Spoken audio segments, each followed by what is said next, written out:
All right, good morning, everyone. Today's the 15th. It's tax day. Hopefully you've done your taxes already. This is the second quarter 2025 Drinking Water Advisory Work Group meeting. We have a pretty packed agenda today. If you haven't seen it, the agenda, it is online on the DWAWG webpage. And then for folks in office, I have it pulled up here on the screen. So like I said, pretty packed agenda, a lot of items to go over. If you have any issues online, please put them in the chat and we'll try to fix those. And if you have any questions online, feel free to raise your hand or put it in the chat and we'll get to those as soon as possible and address those. For folks in the office, when you ask a question, we may need to repeat it here up in the front. Just so we can pick up the audio for everyone and to make sure we got the question right. So I appreciate you bearing with us. And with that, we'll go ahead and get started.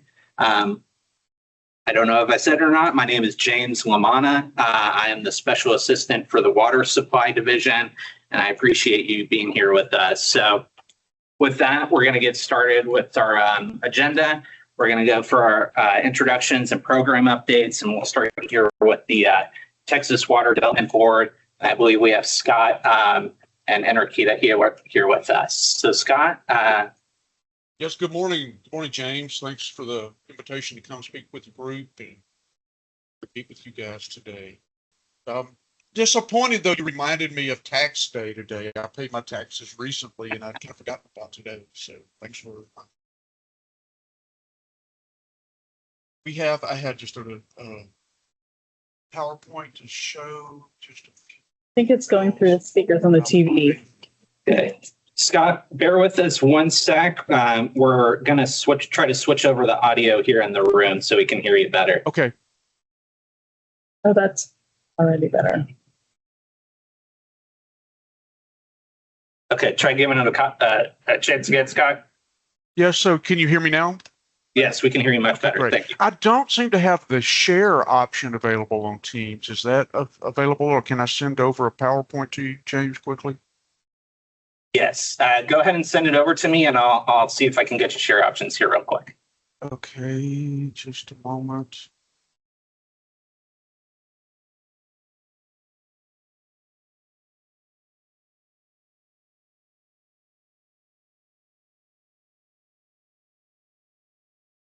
You may be able to share now if you can already.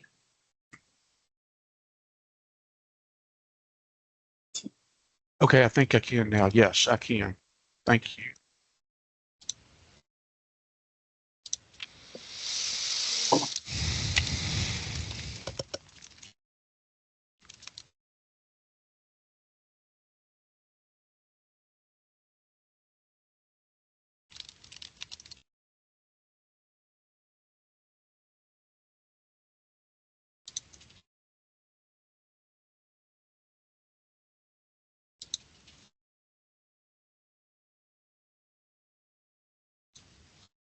Okay.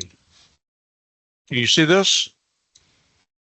We cannot, for whatever reason. I guess people online can see it, but we can't see it here in the office, so you might have to walk us through it while we try to fix the settings here. Oh, goodness, I pulled up the wrong PowerPoint file. Sorry, James. Let me back.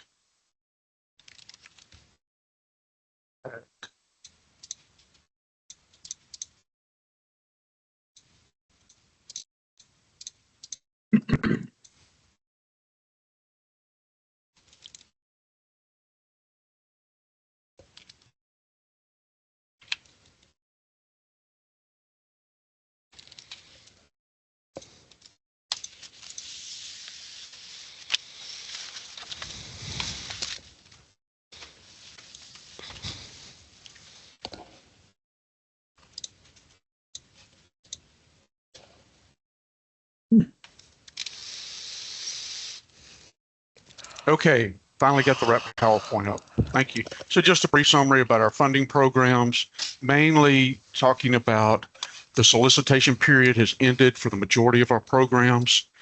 And This particular slide, this flow chart, I'm sure many of you have seen this many times over the years, but this is specifically for the intended use plan for the state revolving fund programs, but it's kind of morphed into our standard flow chart for all funding programs, including the state dollar programs.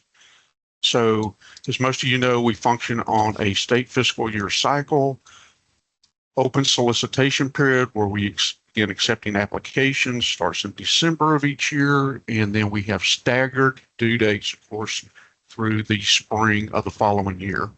First deadline was March 2nd for the SWIFT program, February 3rd for the SWIFT program.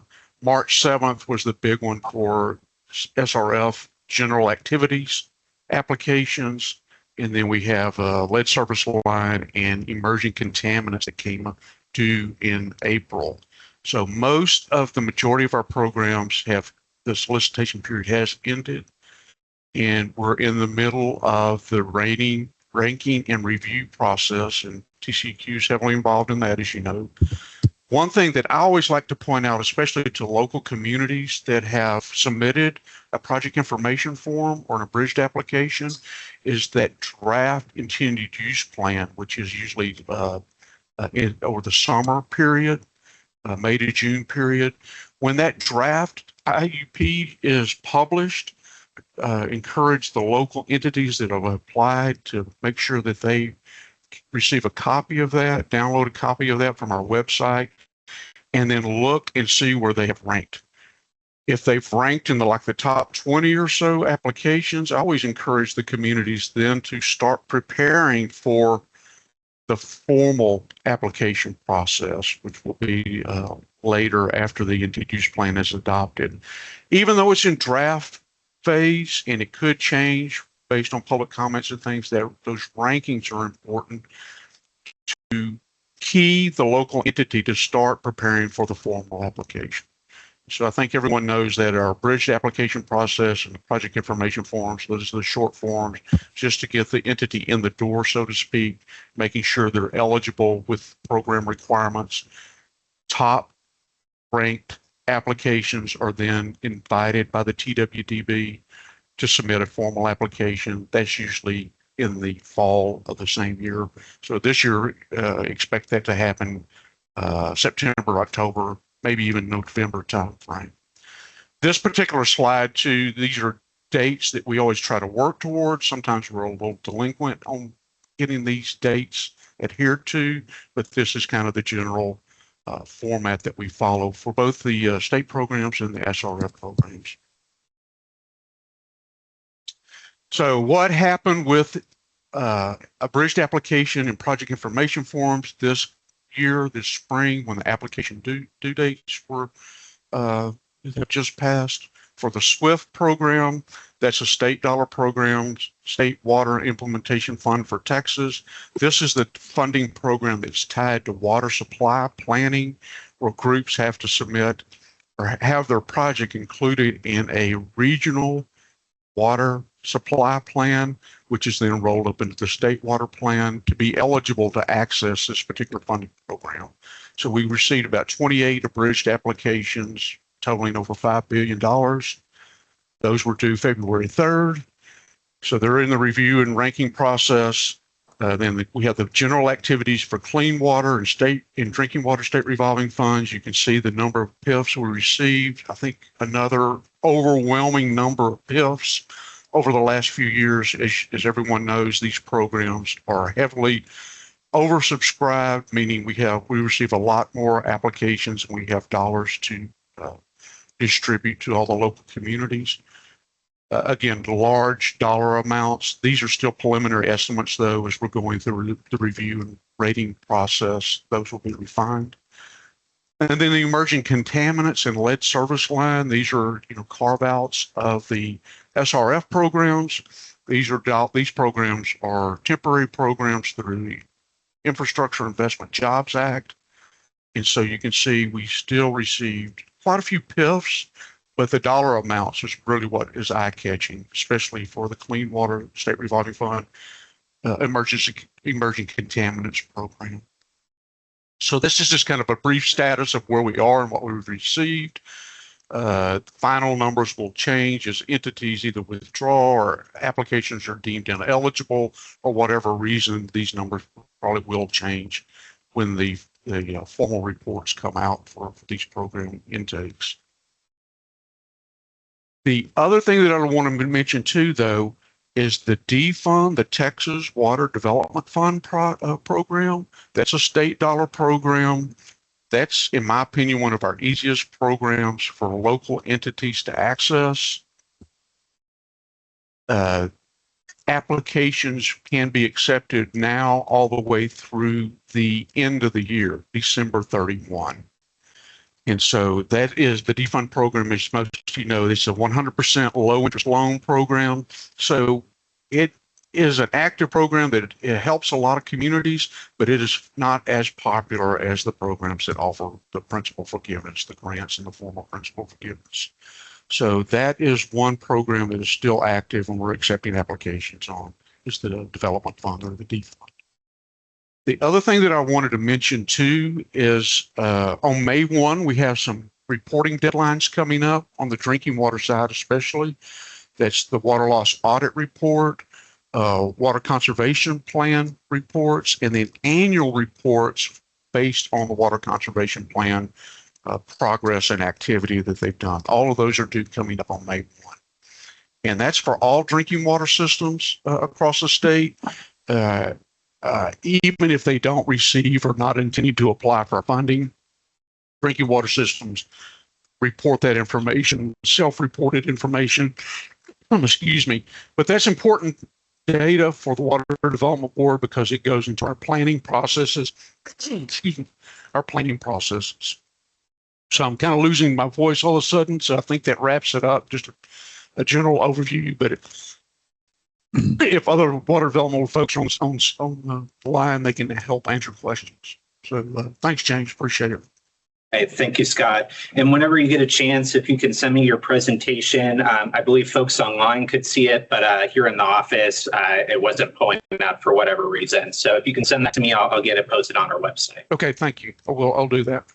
Thanks, Scott. Any questions for Texas Water Development Board? No? All right, excellent. Okay, next up, we have Teresa here for occupational licensing. Hi, can everybody hear me okay? We hear Teresa online, thumbs up. I have quite a few updates to go over. I'm going to work from probably easiest, least conversational topics to the probably heavier conversation. First, beginning in January 2025, occupational licensing began mailing their notices. So exam analysis notices, deficiencies, and approval letters were going out to email addresses that we had on file. You have one or two email addresses that was going to one or both. We did send an email blast out before starting this, making sure that we had updated contact information. We did receive over 1,500 updates. In addition to that, when you fill out an occupational license electronic application for a new license, or if you're upgrading a license, you're required to enter an email address in the application to proceed through to the next page. We've tried to capture those emails and make sure that we have updated email addresses on file. If for some reason we did not have an email address on file, we still mailed your notices, regular mail to the address on file. It seems to be going really well. We feel like the contact is being made. There's communication between occupational licensing staff and individuals that are applying or renewing their licenses. Really good communication going back and forth with that. We are keeping it general on our side. So if you reply, we request that you reply to our licenses email, and then we'll get your response to the appropriate staff member. Anybody have any questions about that? No questions online? Questions in the room? No? Okay. There has been As the last legislative session, we had to remove confidential information from our website. Application information was pulled into this, so addresses were removed, phone numbers were removed from the website, which did cause quite a bit of a stir. Unable to find people for training, unable to find people for employment, operators, and that sort of thing. Irrigators, doesn't matter across the board, everybody's information was pulled. From that, we are trying to develop a way to create a spreadsheet for y'all to use that would have people's information on there. Basically, what it is you would authorize us to release your licensing contact information. This is not something that needs to be filled out if you don't want your information displayed. You only need to fill it out if you want your information displayed. On top of that, you can drill it down and request that only certain information is displayed. It is not a contact update form. It's simply a release. And so if you have preferred contact that's not part of your licensing and contact information that you would rather have displayed online, for example, if you have a certain general 1-800 phone number that you people to contact you on, but you have your personal number listed for your license application, you can put the 1-800 number out there on this release form. And that's what we'll display on this pseudo directory. In addition to that, you can revoke the authorization at any time. It's just a simple email sent in to us and we'll remove your information. We won't be able to remove it from past directories. If people have it, they'll have it indefinitely, but going forward from the time that you ask to remove it, we will have it removed. Does anybody have any questions about that? We've only blasted the form. We're having some technical difficulties and also need approval to have it displayed on the website. So it hasn't actually been displayed on the website, but we are working on it. Any questions? Questions online?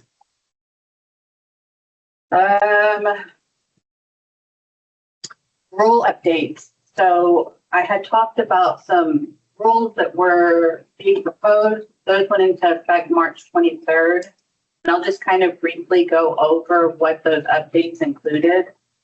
For public water system operators, they've added the resiliency overview as a requirement for a new license or upgrading a license. They've increased the hours to obtain those new licenses or upgrade your licenses by a 2-hour resiliency overview course.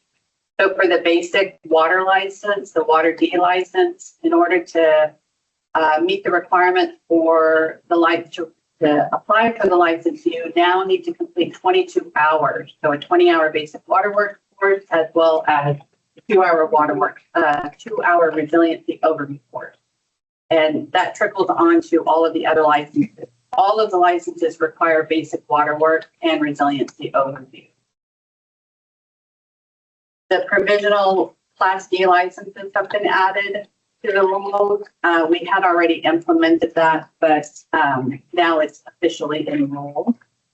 And that's for individuals that do not have a high school diploma or a GED. They can still obtain a provisional Class D water license. This also is applicable to the wastewater Class D provisional licenses.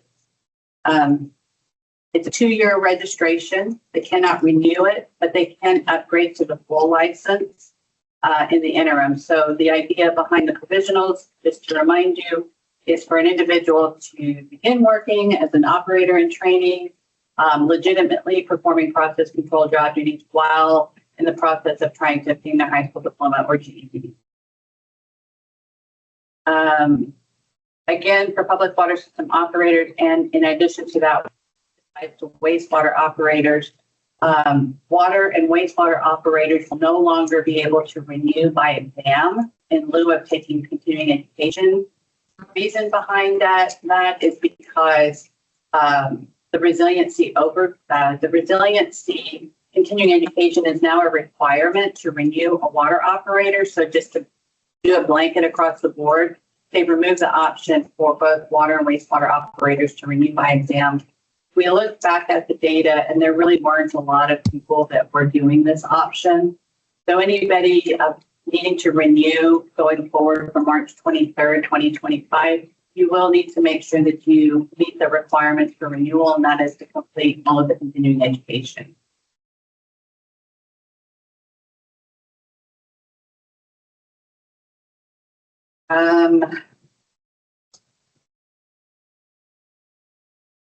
There was a change to the application deficiencies. We've added some verbiage that an applicant must now notify the executive director, or in this case, occupational licensing, to make sure that their deficiency is resolved. So not only do you need to clear your deficiency, for example, if you're missing any kind of training, you complete the training, you track that missing training in your individual search pages, you see that the training is now updated to your page, you then need to contact occupational licensing to make us aware that you are resolving your deficiency. There was some confusion with that, and a lot of people were missing their deadlines and not submitting their responses to us because a lot of updates are performed electronically. You can fill out electronic forms, but we weren't getting notified that you were filling these forms out or that the updates were done electronically. So deficiency deadlines were being missed. So we added that component to the rule. So you now are required to not only clear your deficiency by the time listed in the letter, but also contact occupational licensing by the date of the letter, the date that's listed in the letter. Anybody have any questions about anything I've mentioned so far? Questions? Yes, ma'am. So you mentioned that the licensing hour requirements for, say, like your entry level water license would increase by 2 hours. So now you have to have 22 basic and the resiliency. Is there any change to renewal hours of the current 30 hours? The change is not to increase the time. It actually is to make sure it stipulates that you have to complete 2 hours of resiliency. 2 of the 30 hours for water operators has to be in resiliency continuing education. There are differences with the terminology that I'm using. So I'm going to be very clear. Resiliency overview course is a core course. It's supposed to be tied to the basic waterworks course. There are continuing education resiliency hours that you need to complete to renew your license. So for existing operators, water operators, going forward to make sure that you meet your compliance with goal, they're allowing for the resiliency overview course and to be taken in one of the first 2 renewal periods. So if you didn't take it last renewal period, you take it this renewal period, that will be counted towards continuing education, but going forward, you just need to complete 2 hours. And it didn't increase the time. Still 30 for renewal, 2 of the 30 needs to be the hours. They were trying to implement the resiliency hours altogether. And so the focus was resiliency overview. So there are quite a few providers that offer the resiliency overview course, both in person and online courses. But we also are in the process of, or providers are also in the process of submitting their training for approval for the continuing education and resiliency. So we hope to see that list increase exponentially. Any other questions? If you want to add an asterisk, so we've updated our website on the individual search page and we added a column for resiliency. It only marks yes if you take resiliency continuing education. If you take resiliency overview, even though right now it's being counted as continuing education, it's not going to mark yes in the column. In addition to that, once you renew, you start over at 0. So if you have yes in the column, you renew your license, it's going to go back to no.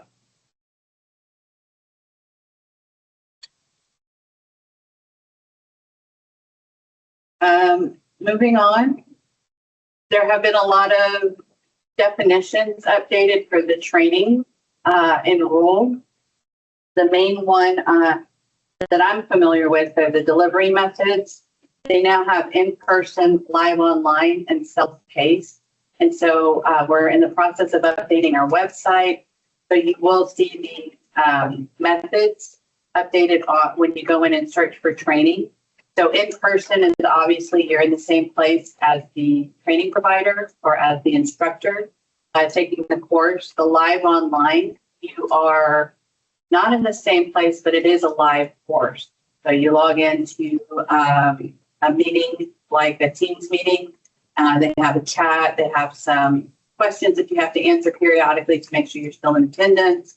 And you're listening to the training course live as it's happening and can ask questions either of the instructor or other people taking the class. Self-paced is self-explanatory. It is an online course or a correspondence course, but you take it at your own pace. Again, there's some other definitions updated for training. I encourage you to visit our website and go through the rules for that. And then the last update that I'm aware of are the LPST renewal hours. They've reduced that from 32 hours to 20 hours of continuing education to renew your license if you have an LPST license.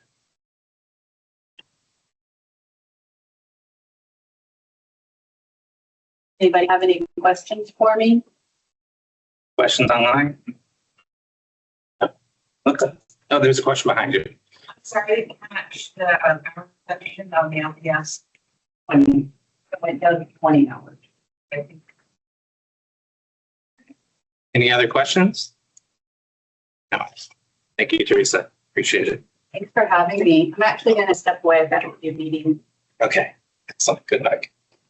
All right. Next up, we have Office of Compliance and Enforcement. This would normally be Kelly. Kelly couldn't join us today, but she did provide me some updates. I will go over those. Okay, Q2 updates for FY 2025 investigations. As of April 4th, 1,040 public water system CCIs have been approved across the state.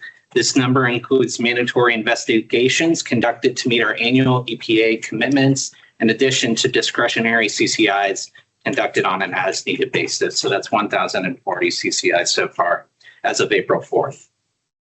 Also, as of April 4th, 194 complaints have been investigated, which have resulted in 57 notices of violations and 14 notices of enforcement. Some reminders.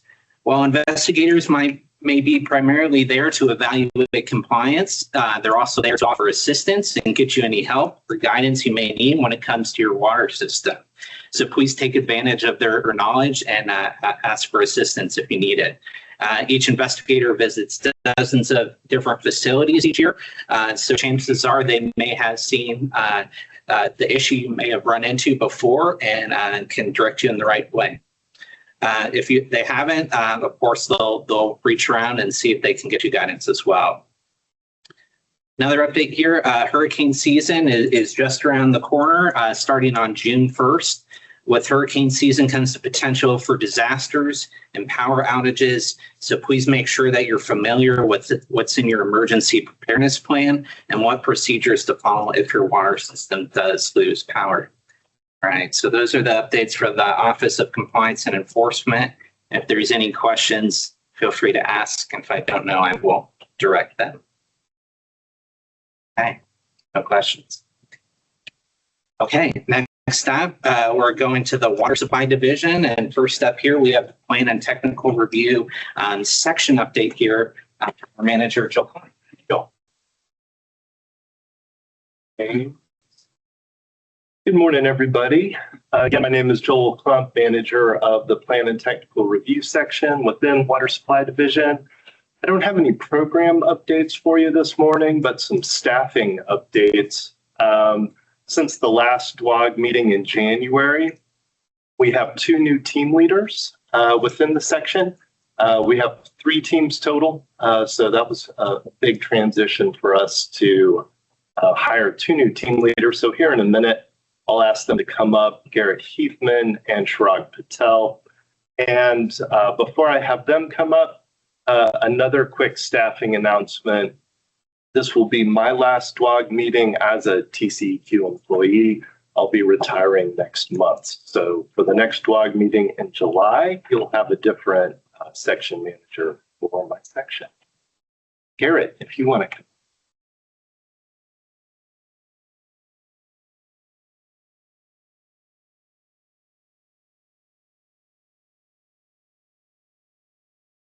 Yeah, you're good. Hello, my name is Garrett Heathman. I'm not an unfamiliar face to the division, but I am new to the Plan and Technical Review section for the corrosion control disinfection protocol team. My team, if y'all don't know, handles corrosion control, treatment recommendations for treatment, recommendations for the corrosion control studies, and as well as optimal water quality parameters, approving those. And then the other side is the disinfection protocols, which is also known as CT studies or concentration time studies. Those are required for surface water plants, groundwater under the influence, and then other groundwater corrective action type situations. So anything involving either of those two things comes to my team, but we also provide support to the section via exceptions and plan review middles. Yeah.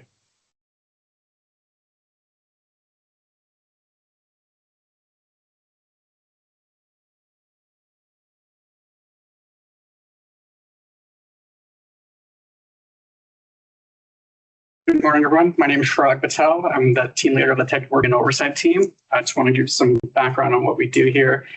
Commonly, I work on the Plan and Technical Review section. Within that section, we are the exceptions team. Generally, that's what we're commonly known for. But we also do the filter and backwash recycling role, the ultra capacity requests, and more commonly known for our team, exception reviews. So that covers innovative alternative treatments, for example, membranes, or UV validation studies. So that's what we do on our team. What I do have a most common thing we probably do is well exceptions. So we have a new form that came out in November of 2024. And starting in May of this year, it's going to be required to be submitted. It covers about 6 exceptions that we commonly see for exceptions for groundwater wells. And that's going to be required. Again, it gives us all the information we need so we can reduce the turnaround time on request for information. That's all I have update-wise on my side, but nice to meet you all. Thank you. So, okay. Next up, any questions for Plan and Technical Review section? No? Okay. Great. Next up, we have Drinking Water Special Functions section with the manager, Stephen, here to give us our updates. Thank you, James. Appreciate it.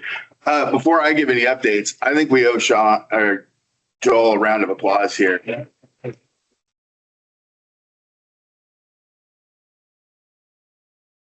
Been around for us since the day I started here. He is a steady presence, and he will be greatly missed. So we wish you well. Yep. So like Joel, actually provoked by Joel, I have some section changes.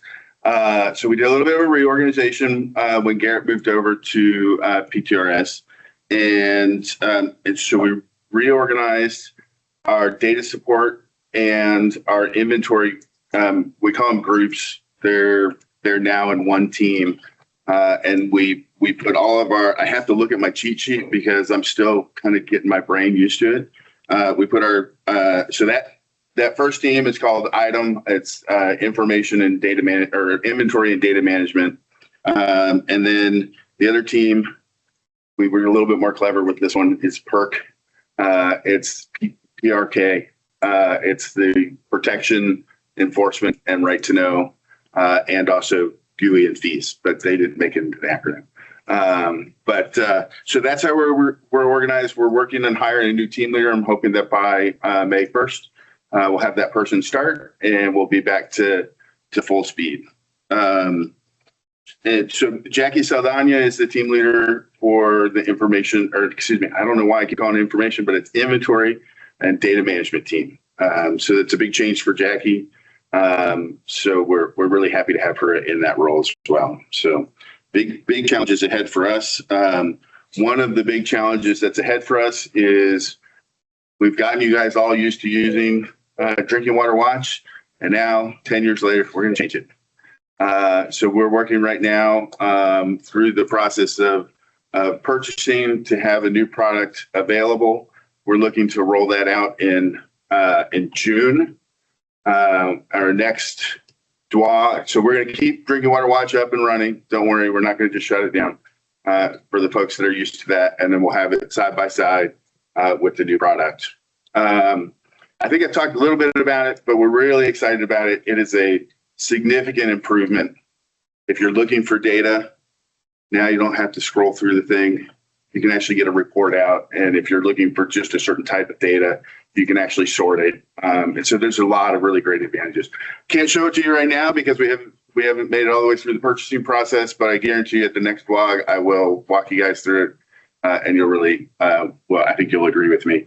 We are also planning at PDW conference to have a number of presentations related to the new product. So I think you guys are going to like it. It's definitely much better than what we're doing right now. Much more. Are you able to tell us what platform it's running on? I can't right now. No worries. So yeah, I will as soon as I can. Sure. Okay, so that's the drinking water viewer. Another product that we're working on is our inventory request form. So that is basically a form for y'all when you need to make an inventory update. Something that needs to change right now, you're sending it in an email box. What we're trying to do is get it so that it'll go through that request form. We have built a really, I think, a pretty cool system for ourselves for being able to track and move our inventory updates through much faster. And this product will basically dump it right into that process, into that tool, and enable us to have those assignments assigned out to folks right away and basically keep our lists much more organized. So we're really excited about this, but we need some testers. So anybody that's willing to have a crack at testing, okay, Alfonso, got you guys. Why don't you guys talk to me afterwards? Because I don't know anybody's name, but we'll get you guys your contact information so that we can provide you guys kind of information about when it's going to be ready and have that going. Right now, we have something that's kind of akin to it, which is the emergency contact form. So if you've got updates for the emergency contacts, you can use that form.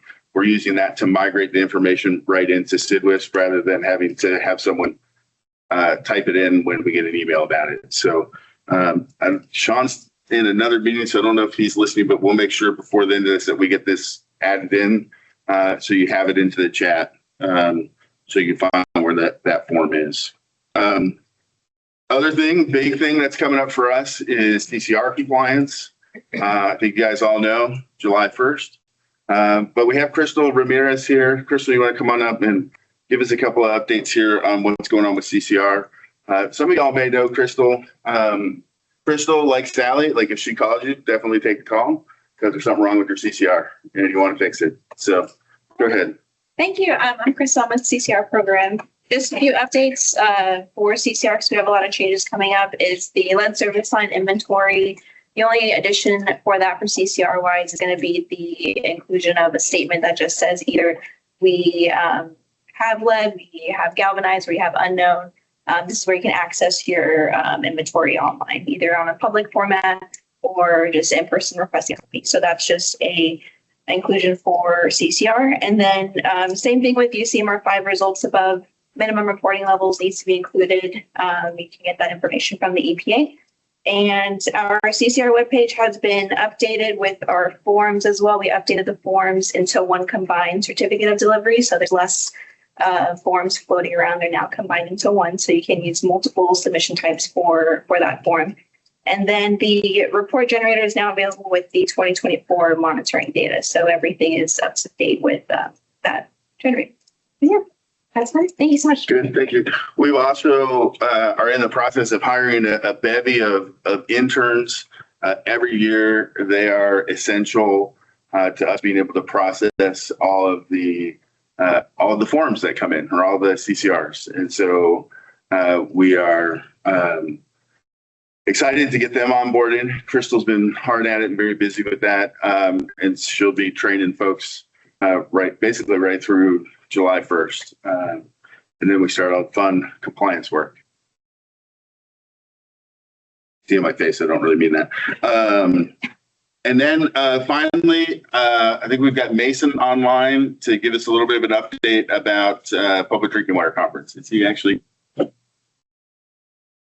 Hey, I'm in the room. All right, perfect. Thank you very much, Mason. Take it away. I don't know if you want to put your bright, shiny face up there or. It's on.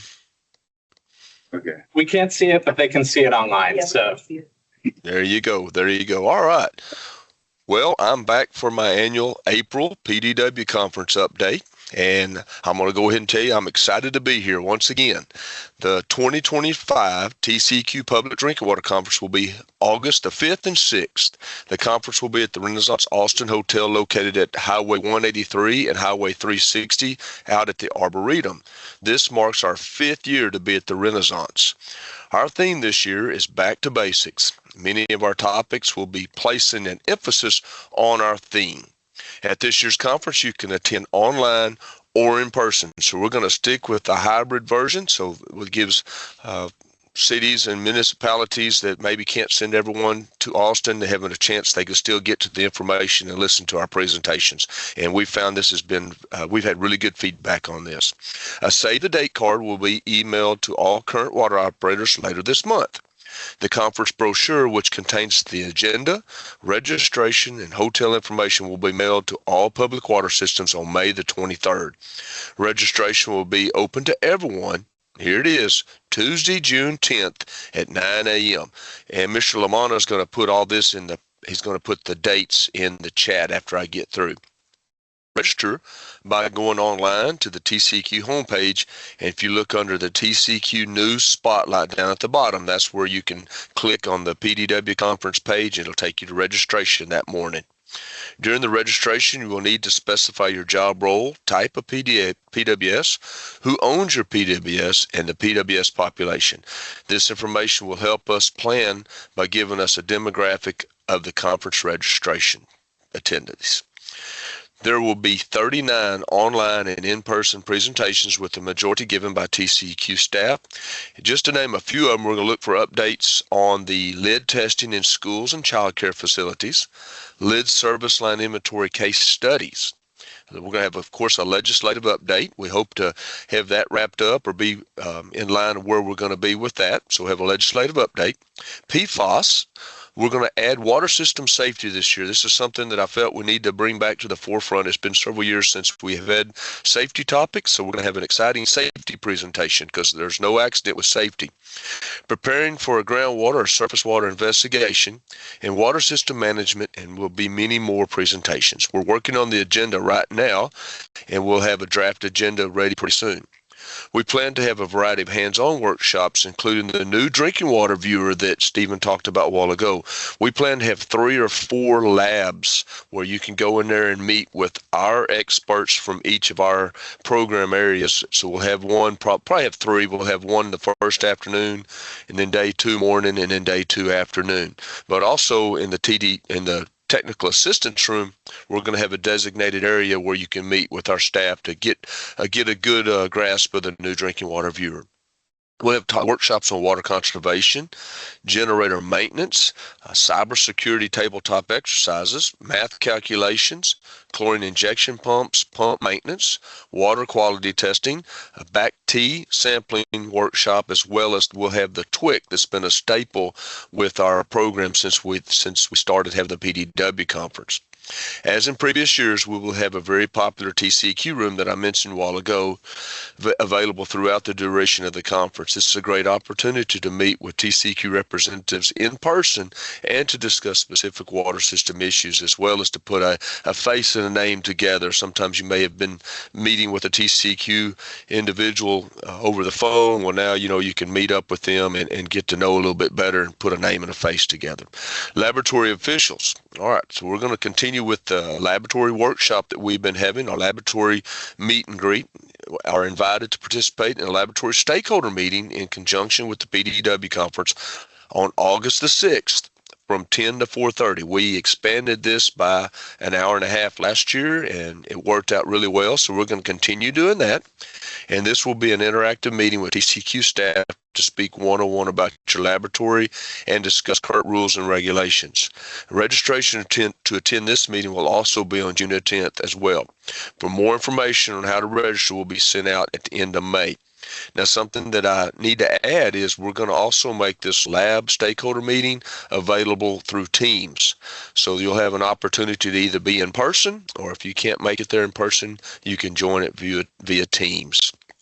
If you're interested in exhibiting, just go to the TCEQ homepage for more information on that. And we plan to have another great conference this year. Please mark your calendars and make plans to attend the 22nd annual PDW conference, August 5th and 6th. And with that, I'll open it up for questions. Questions for Mason? No, you're good. Thank you, Mason. And James, if you don't mind dropping that link and the dates in there, and remember registration dates, all that's going to be on there too. So we look forward to hopefully seeing everybody there. Thank you. All right. Good. Thank you, Mason. Are there any other questions for me? Yes, ma'am. Drinking water watch update. No, we will keep the at this point, no. So that's one of the reasons that we'll be keeping both functioning. So that generator will be up and running all the way through July and past July. So we plan to keep Drinking Water Watch available through basically the end of this calendar year. And then we will completely switch over. So any other questions? Great. Well, thank you all very much. And if you do think of other questions, please let me know. And I'm going to find a piece of paper and pass it around. So anybody that is interested in volunteering to help with the testing, I'll make sure I get your information. No, we've got a dearth of paper around this place. So. See if I can find that paper there. Sure. Why don't we get you right there? All right. Next up, we have drinking water standards with the section manager, Laura Higgins. All right. Good morning, everybody. I see a lot of familiar faces in the room here today. So if you haven't met me before, as James said, my name is Laura Higgins. I'm the section manager for the drinking water standards section. And the drinking water standards section is primarily focused on compliance for a lot of our drinking water regulations. So we have our drinking water assessment team, which houses a lot of our microbial compliance, as well as our voluntary lead testing in schools and childcare program. We've got our drinking water quality team that does a lot of our chemical compliance, as well as houses our surface water treatment rule program, lab approvals, and now PFAS as well. And then we also have our lead and copper monitoring team, which their name probably gives away the type of compliance that they're focused on, which is mostly compliance for the lead and copper rule. Seth has a presentation that he's going to give and a little bit about updates to the LCRR, LCRI, that sort of thing. You're familiar with us giving updates at DWAWG for the last several years now. But, you know, all that to say that standards typically has updates because there's rules. Those rules are changing constantly. So we got some updates. So one of our first updates is there is a new portal, the Central Monitoring Data Portal. It's the Compliance Monitoring Data Portal. Quick brief. CMDP. So CMDP is a portal that your labs are going to be using to submit their data to us. They are currently working on transitioning into that portal, and hopefully they will all be transitioned by November of this year. They have already been notified through some emails, and we've been in communication with the labs through our stakeholder meetings. But the systems are going to soon receive a letter to let y'all know what this is about soon too. So we have some plans upcoming, like within the next week or so, to send out a letter to all the systems, letting you know that the labs are making this transition and encouraging you that if your lab has not started their transition, to work with your lab so that they can be in by November. So look forward to seeing that from us soon. The next one is a letter going out about initial monitoring for PFAS. So initial monitoring for PFAS has begun, but we've gotten a few calls and questions from our samplers saying, from systems saying, hey, there's somebody who's trying to come out to my system and sample for PFAS. What is this about? It's about initial monitoring. So a letter will be going out to explain, if you get a call from a sampler trying to schedule PFAS sampling, what this is for and what this is all about. Is that with Antata? Yes. Yeah. Number 3, my third update is just some other reminders. So a reminder that if you've got a surface water treatment rule violation to report to us via form 10449, please do that within 24 hours. We've had some issues, folks delayed on submitting that form to us, and the sooner you take action, the sooner it helps us work with systems to make sure that they stay in compliance. Also, if we've had some calls or some updates from systems letting us know that they have been impacted from some they've been experiencing some federal impacts that have, affected their ability to purchase things or impacted their day-to-day, or especially in regards to taking samples or things that would impact their compliance. So if you are dealing with some sort of federal impact that might affect your ability to take your samples, please contact us. I think probably our microbial sampling month to month is probably the first thing that's going to get impacted. But as soon as you realize, I'm not going to be able to sample the way I thought I was, give us a call, give us an email, let us know, and we can work that through with you. And then the last thing I've got to update is about our lead testing in schools and childcare program. We've got an upcoming webinar at the beginning of May, and the registration link for that is now on our LTSCC website. But it's a fantastic program. If your schools are not already signed up, we always encourage to get into that program. So check out that upcoming webinar, and there'll be a lot of great information. Okay. Any questions for me? Is some of the PFAS monitoring that you all are doing? Yeah. Will all of our entry points be done at the same time, since we have multiple drinking water plants, or will it be staggered like the regular one? Oh, Emily, do you know? So we're doing, I don't think you're online, but we're doing smaller systems that are participating in ECMAR 5. So I believe the way they're scheduling it is due to travel things, they would sample all the entry points for that them on the same sampling visit. They have to travel. To repeat for folks online, the question was about, will they be sampling all the entry points at the same time, or would they be staggered over multiple days? And the answer would be most likely due to travel, they would try to schedule all the entry points at the same time. Other questions? Yeah? Don't hide it once.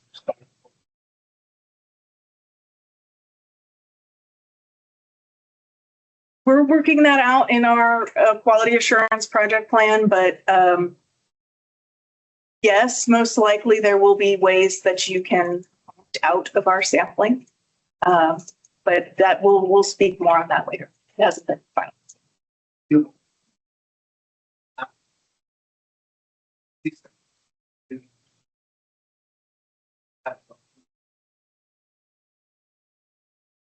If they want to choose not to use the data that was collected in UCMR 5, if they need to resample, yeah, I think by rule, it's the most current data that will be used to calculate your schedule for compliance.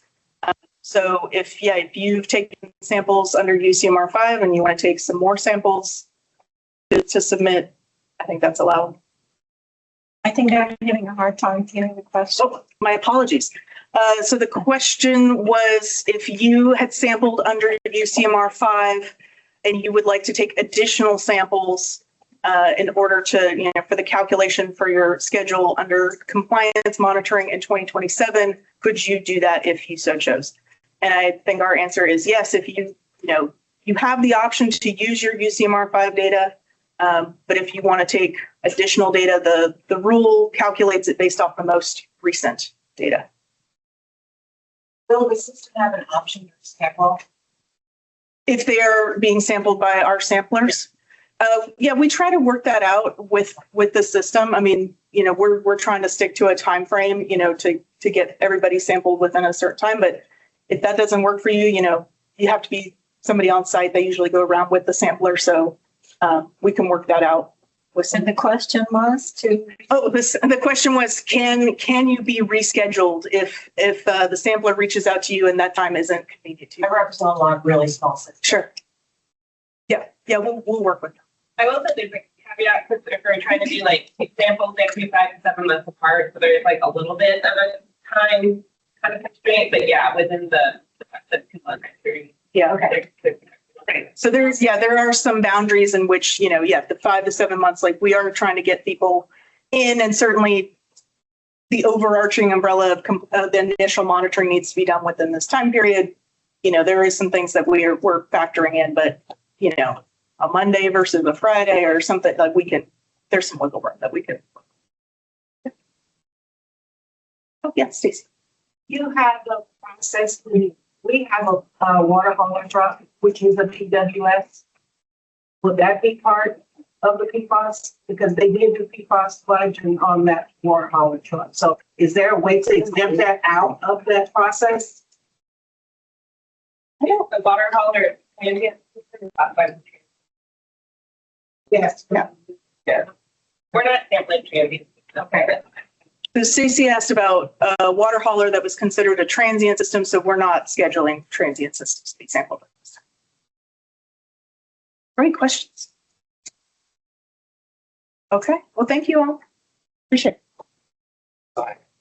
Thank you, Laura. And thank you for those attending online, letting us know you can't hear. We'll make sure we're repeating those questions. Next up, we have the emergency preparedness and response section. I'm going to share a presentation here. Yeah.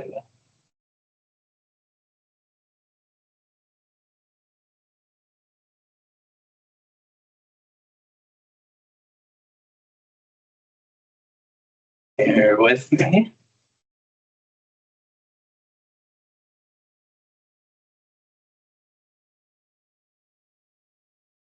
Screen here.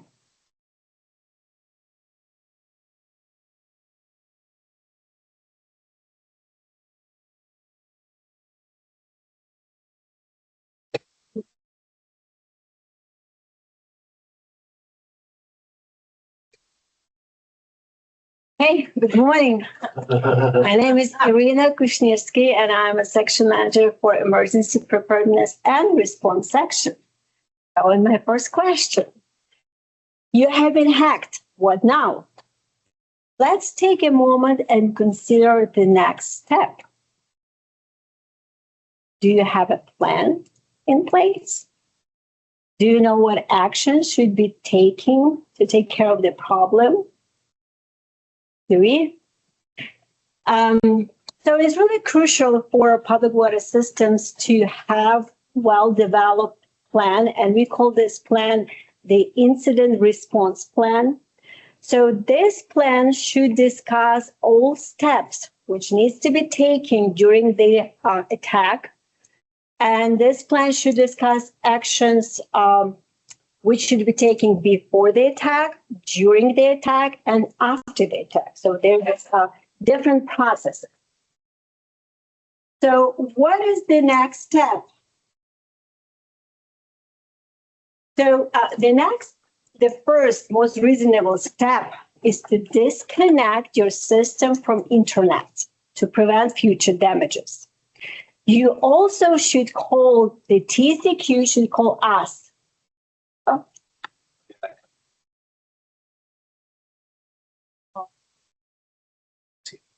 Okay, you also should call us immediately. And this is the phone number.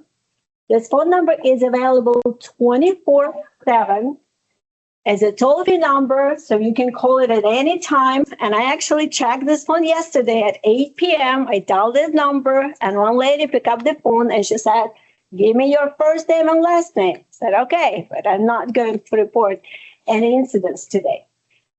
So,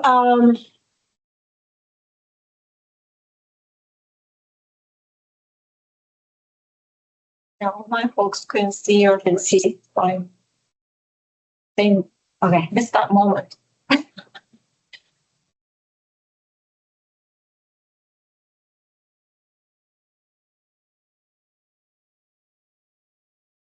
I had it on this screen.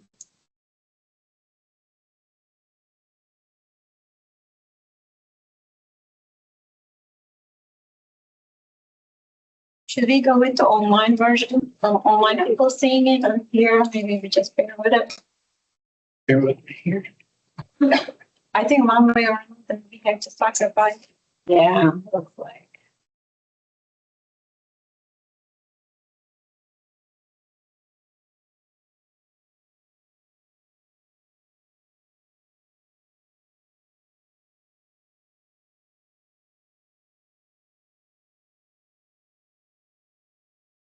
James, would you like me to try and share it? Oh, no, you got it. Never mind.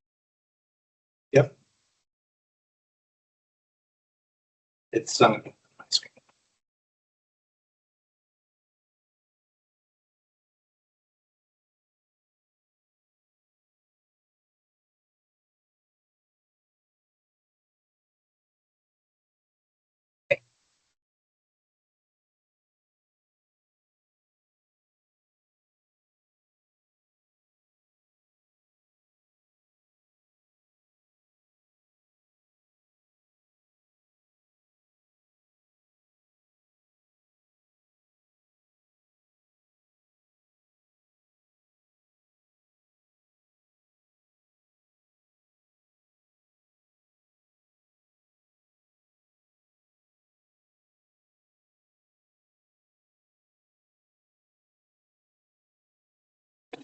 Yeah.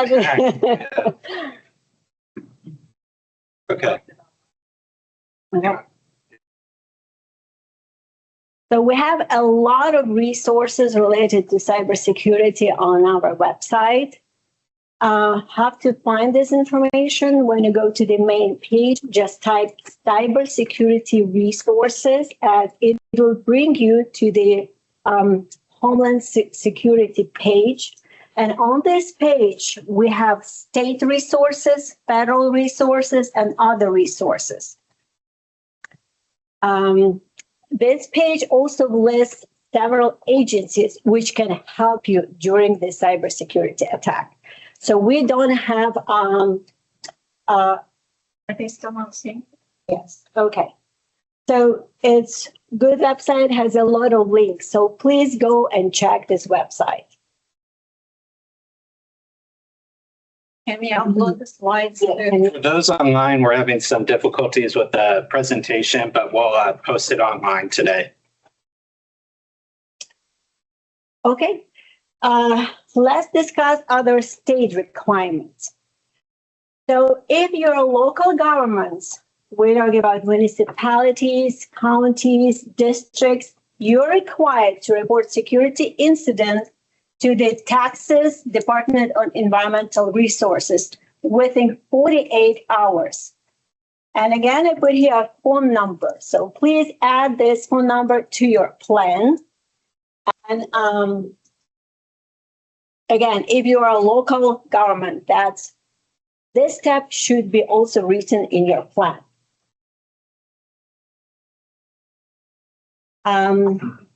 Department of Information Resources provide a lot of information, can help you with provide guidance, provide resources, and it can also help you to develop the plan.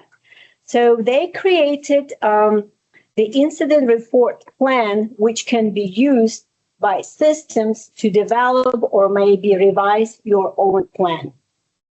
Can you go to the next slide? So another one, Texas law requires businesses that experience a data breach of system after affecting 25 or more people to report that breach to the Office of Texas Attorney General, no later than 30 days. So you need to report as soon as possible, but no later than 30 days after discovery. So there's no phone numbers. For this one, if you need to report, you should go to the website and click the link. There's a data breach report form.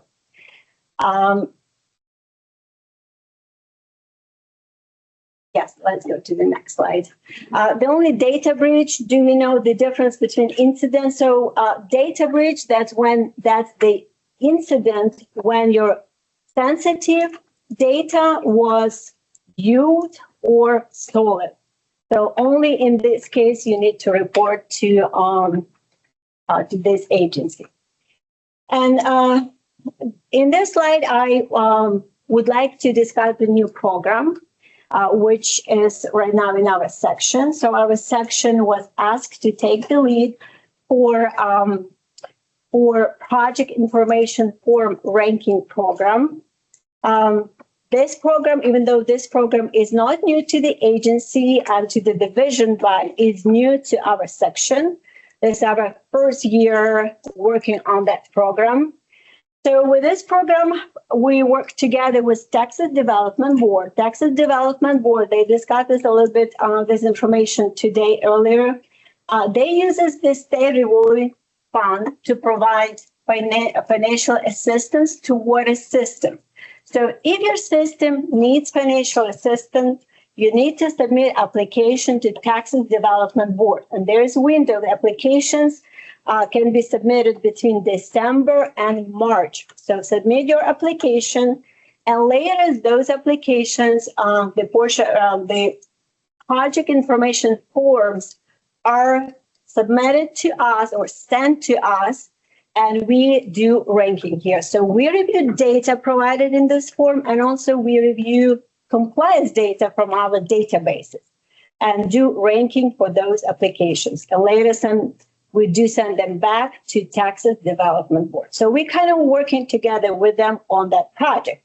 And this is data, how many applications were submitted per year. So right now, we are reviewing 356 applications. That's for the next year.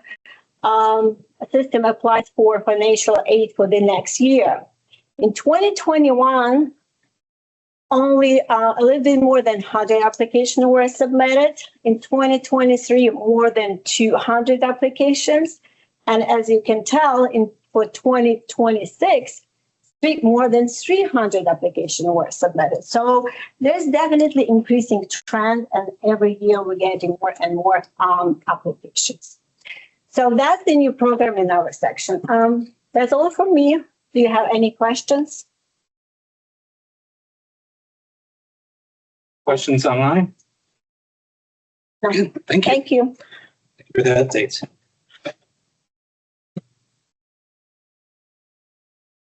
All right. And so next up, we have our quality assurance manager, Jessica Hoke, to give us some updates. And after that, we'll take a quick break before we get to our program presentations. All right, Jessica, take it away. Take it away. All right. So my name is Jessica Oak, and I'm the QA specialist for the programs of the Water Supply Division. We're running a little bit behind, so I'll try and keep this pretty quick. I also want to take a moment and thank Joel for his state service and the service to the people of Texas. Like, whether we know it or not, like, all of us have been impacted, and the quality of our lives is improved because of the work that you've done, Joel. So thank you so much. I don't know how many years it's been. Yeah, I think we need to be told thank you a little bit more because it can be really hard. So anyway, I have a few things to kind of play off of what other people had talked about. So yeah, so we're working on implementing the compliance monitoring data portal.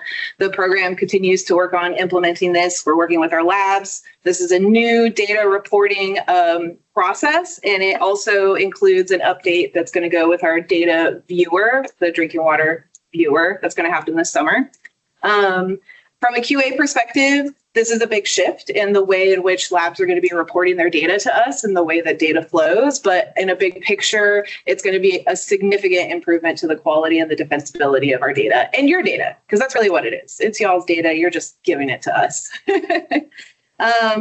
You know, like anything else created by humans, it's not perfect. We also, the state of Texas, massive. Like, we have exponentially more data and issues and things than other states face. So we are working through kind of transitioning and figuring out how we will have data flowing through this portal. But generally speaking, it's got a lot more checks in place. And from QA perspective, that's a good thing. To echo off of what Laura had said, yeah, we sent out a letter to all of the public water systems letting them know that we are implementing this. And basically what we're doing is we're asking for y'all's help in helping your labs to transition into CMDP. So we're talking with your labs, I'm talking with them, I'm doing meetings, we've got a contractor. But what we're asking is that you as public water systems also talk with your labs. And ask them, like, where are y'all at in the transition for this reporting system? Because the reality is the folks that will face the consequences of not successfully transitioning are the public water systems whose data needs to get to us. So it's like we're asking y'all to talk with your labs to also try and get a sense of how this is moving forward and to help us do that. PFAS, I just kind of want to put a little caveat about that, and I think we'll probably have to do some more presentations related to that. So for public water systems who are out there who are slightly larger than the group that is going to be sampled by us, you know, you can't just get any PFAS data and use that for your compliance. You still need to be within the bounds of a quality assurance project plan, which is what we're working on creating right now, so that you'll have the information about the methods, the QC checks, all of those things that are required, right? So it's going to be similar to UCMR, but it's not the Wild West. We're in the messy middle, and we're creating the documentation and the quality checks for y'all. So I just wanted to put that out there for anybody who is thinking about doing additional or on their own PFAS sampling and analysis. And if y'all want to talk and have questions, you can reach out to me directly. Yeah, those were the main things I wanted to say. And if y'all have any questions, let me know. Any questions for Jessica? Thank you. Thanks, Jessica. All right, we're a little bit behind, but that's all good. We're going to take a short 10-minute break here. So we'll return at 10:22, more or less, 10:22. And so I'll throw that up on the screen. But when we get back, we'll start off with Matthew Burnett, who's joining us today to talk about some updates to the immediate notification form for water outages. So we'll come back shortly. Thank you, everyone. Okay, thanks everyone. We're picking back up here. We're going to talk about updates to the immediate notification form, and we have Matthew here to walk us through it. Go ahead, Matthew.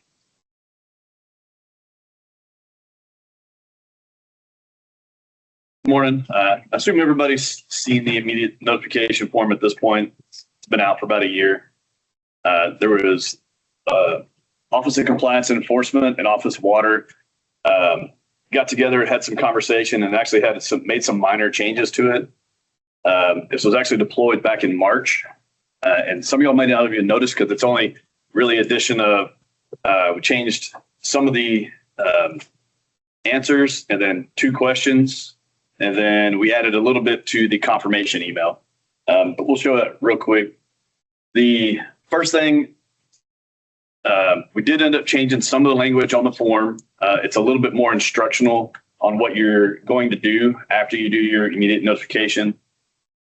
The next, and I'll give you a little bit closer look at it here in just a second. Kind of split up the type to give us a little bit more clarity on what the issue potentially was. Weather related was kind of a big one for OCE. So that we could kind of differentiate between if you're having a hurricane in Houston, but somebody submitted something in Lubbock, it's really easy to let us know that, oh, you may be related to a hurricane or some other type of storm. It allows us to be able to differentiate that. Impacted area, I know we ask, what is the number of connections?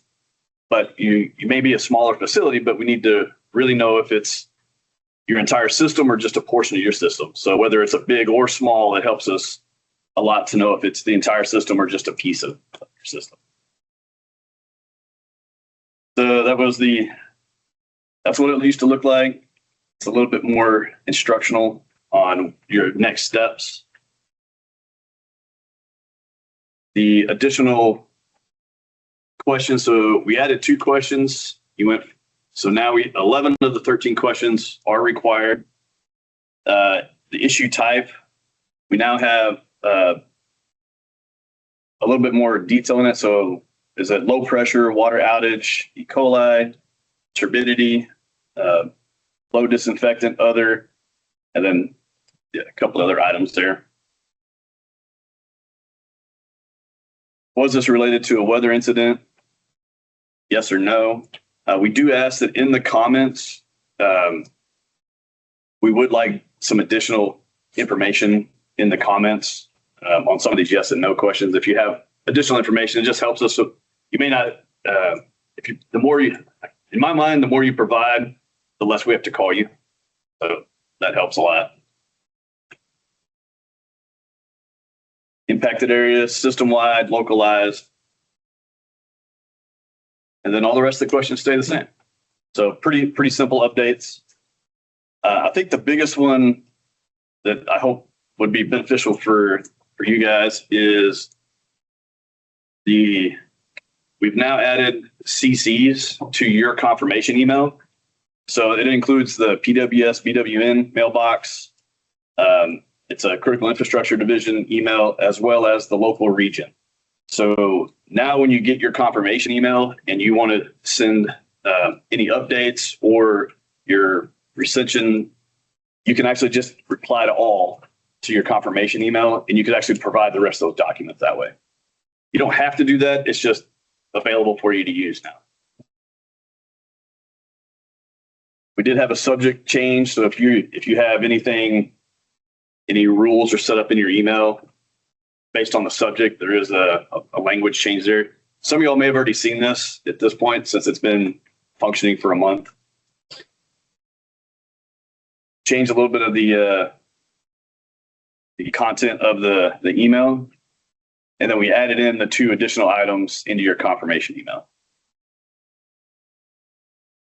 As far as I know, there's no change in navigation. The navigation, how you guys would go to it, is still the same. As far as y'all know, nothing's changed as far as navigation. That's the update for the form. Any questions for me? You're good. Thanks, Matt. Thank you.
Go ahead, Dorothy.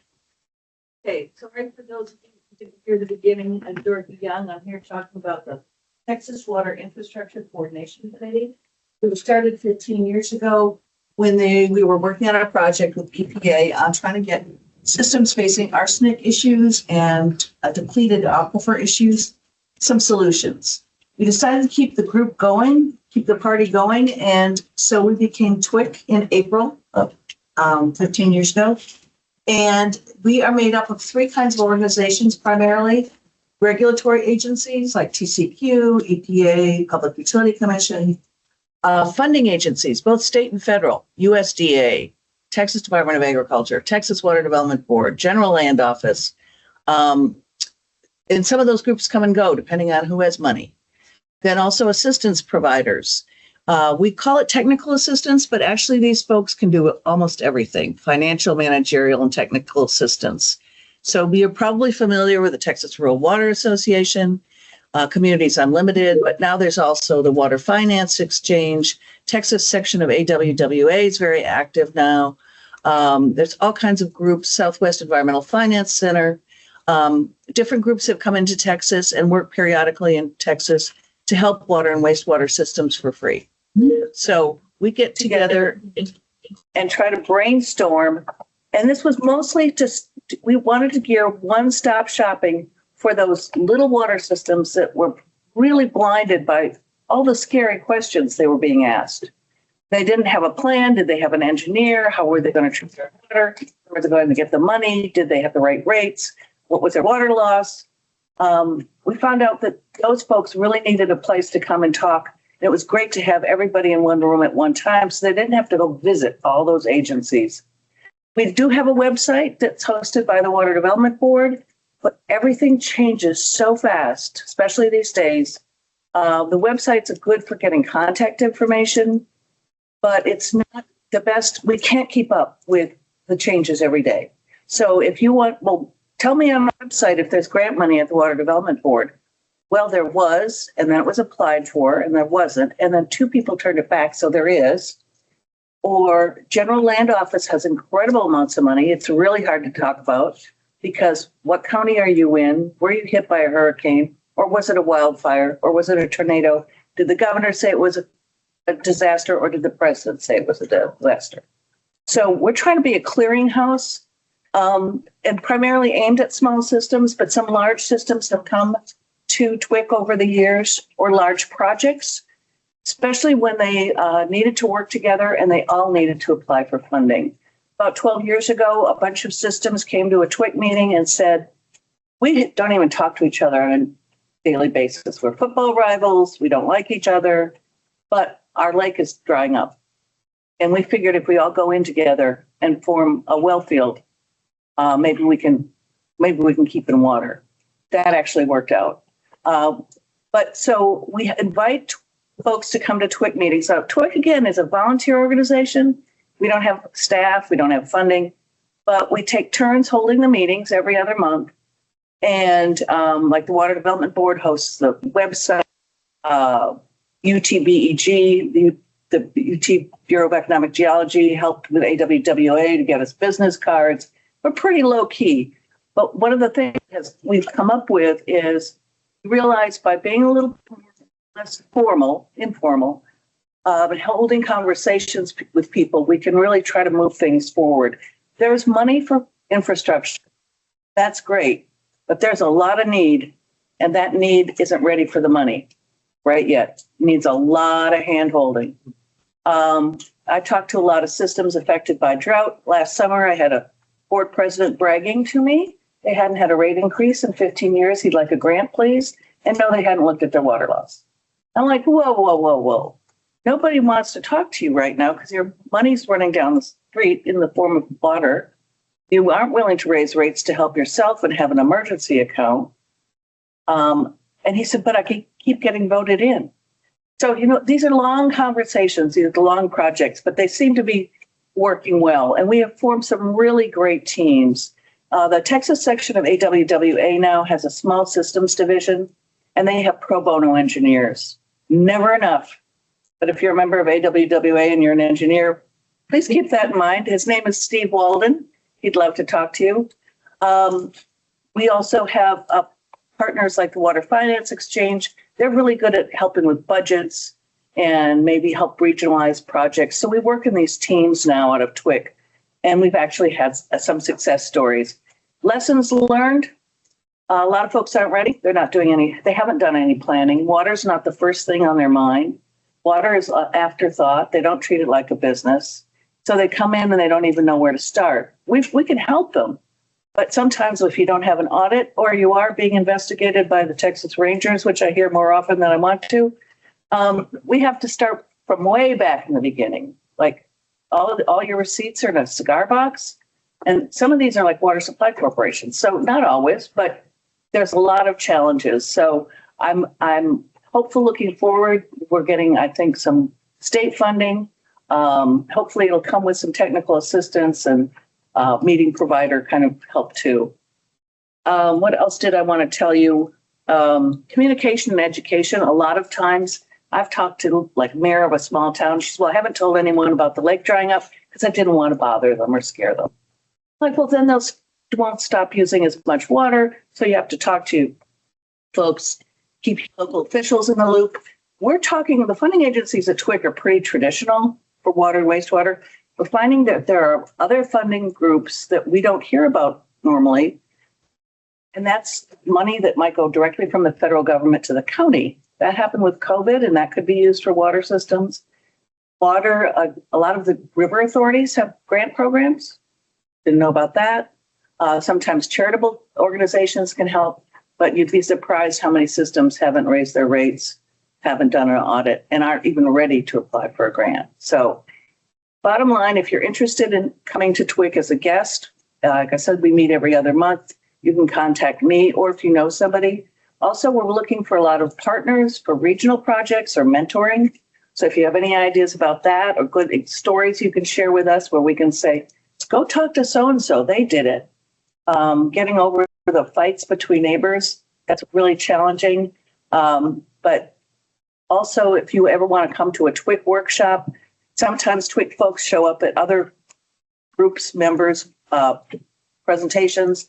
We are always having a TWIC workshop, like Mason mentioned in August at our drinking water conference. If you know of somebody, if you're a water system that would like to take care of those small mobile home parks outside, they're non-compliant, but you don't want to do it on your own dime and you're looking for funding, feel free to give me a call and we'll try to do some matchmaking.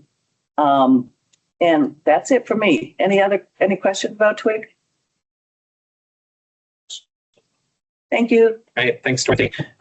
For those that didn't see it in the chat, one pager from Dorothy will be posted on the DWAWG webpage later today.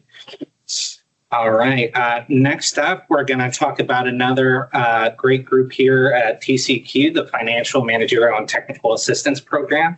And we have Kiana here to give us an update, and I will get their presentation pulled up right now.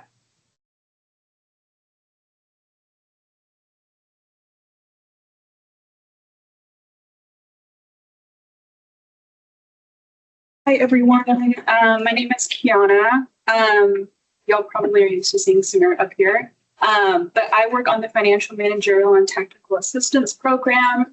For anyone that does not know, FMT is essentially a free assistance program where we provide help on a multitude of tasks for public water systems throughout Texas. And essentially, the FMT program is able to help water systems, and it was designed and developed to support TCEQ's mission statement, which is above. TCEQ strives to protect our state's public health and natural resources consistent with sustainable economic development. Our goal is clean air, clean water, and the safe management of waste, and in particular for us, clean and safe drinking water.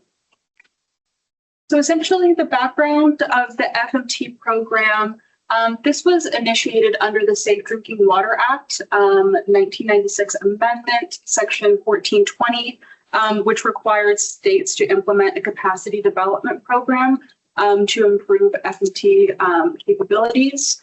And essentially, the FMT program ensures that water systems are financially, managerially, and technically sound in order to provide clean and safe drinking water. Another tidbit about the FMT program, which is pretty important, and I'll touch on this later on, is that we do contract out with the Texas Rural Water Association. If anyone's familiar with that association, also known as TRWA. So going into the types of assistance, we essentially have 5 main categories of assistance. The most common one is going to be the FMT assistance. That name can be a little bit confusing since that's the name of the program as well. But we have capacity assessments, FMT assistance, consolidations, drinking water operator training, which is also associated with the dams, and then special assignments. Some of the assistance that we do not provide will relate to legal, accounting, or engineering assistance. But we, for certain things like accounting, some people may consider overall financial assistance. We do provide financial assistance, but there are specific things that we cannot help on. So the first one is the capacity assessment. So this may sound familiar to anyone who has applied for funding and has gotten through the process where FMT contractors will go out to the system and conduct the capacity assessment. But this is usually designated for systems that are applying for funding. Essentially, an assistance provider will go through all the pertinent agency/system records and data and will conduct a pretty lengthy on-site interview. They'll go over many aspects of the water system, and this will allow the funding agency to see whether the system is essentially has the FMT capabilities. And then going on to the most common tasks. So FMT assistance, essentially this type of assistance is associated with a task list, if anyone has seen it, and which I'll get into that on the next slide. But essentially we have 41 tasks and topics that we can assist systems on, ranging from a bunch of different issues that they may encounter. Basically, we can solve operational issues, find financing. A common one, address compliance concerns. If you have any systems that have, received a couple violations from a recent CCI, they can always reach out to FMT and let us know that, hey, the system may need help with resolving some of these violations. And essentially, as you can see, we had about, I believe, in 2024, a little over 1,000 assignments, and 827 of them were for FMT assistance. So it's definitely the more common objective that we see. And going down, so this is our main list, the list that is available. You can see all the financial topics, funding, which is usually general funding information, mostly TWIC. We have managerial assistance, so like staffing, water loss and conservation. Also, a lot more tasks under technical, so LCR, LSLI is a common one that we've seen. PWS 101. If you have anyone that is maybe new to the water business that wants to get to know more about what's required of them in terms of compliance, monitoring plan. So we have a bunch of different tasks. And again, these are some of the common ones. A lot of these people are interested in. So MCL violations, if you have high TTHMs, DLQOR for operating reports and record keeping, which can include a bunch of different ones like SWMOR. Again, LSLI, common one. Monitoring plans, staffing, PWS 101, water loss and conservation, emergency preparedness plan. And these are some of our contractors. So, this is just some insight into what it may look like if you ever receive FMT assistance. That we do have on-site and virtual. It's definitely more common for the contractors to go on-site to the public water system and go over whatever the system may be struggling with. And then we have consolidations. So this is not as common, but it may be helpful if you know of a public water system that's maybe struggling in order to provide water to customers. They may not want to be in the water business anymore, which we do see that sometimes. And this just allows them to kind of work through the options of reaching out to neighboring systems that may have the capability to take them in and help them out. Sometimes they don't want to be in it at all, so they may want someone to take over for them.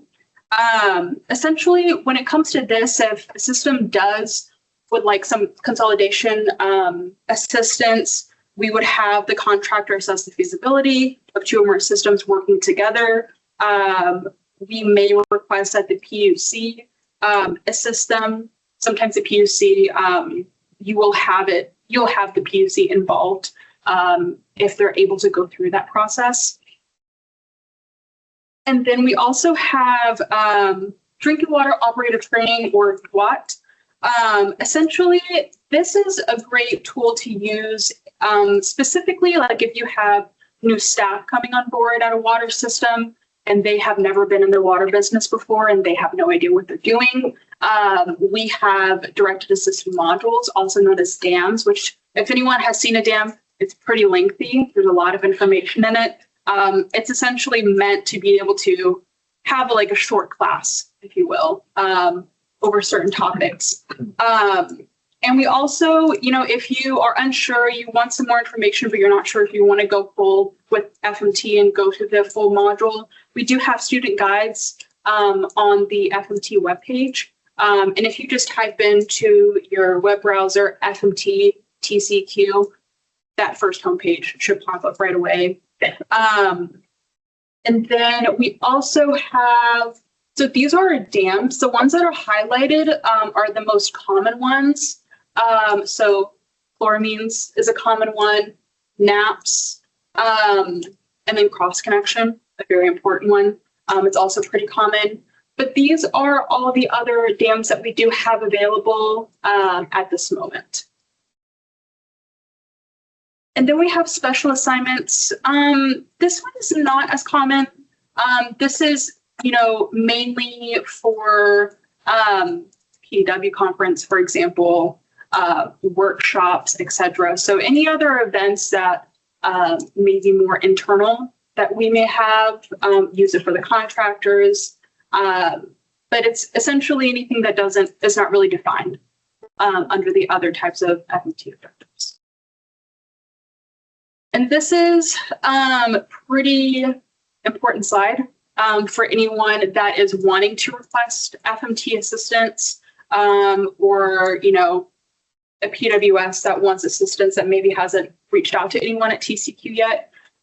So that is the main inbox, fmt@tceq.texasspelledout.gov. Whenever you send an email to us requesting assistance on behalf of the system, or if you're a system yourself and you want assistance, if you could provide the PWS name and 7-digit PWS ID, that will help us look up the system in our databases and find out more information. Name, number, and email of the system contact. That is typically the person that is reaching out to us. They are typically the ones that would like the FMT assistance. And then a description of what is needed. So I provided an example. It doesn't have to be a lot of information. If you want something very simple, like help the emergency preparedness plan. So if you provide your name, again, the PWS ID and name, and just kind of to state why you would like FMT assistance. If you have any supplemental documentation, for example, an exit interview or a CCI that you have received, this may be more accessible for internal staff.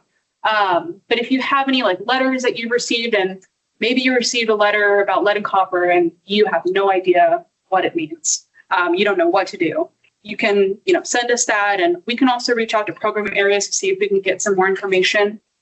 But just providing a description of what assistance is necessary.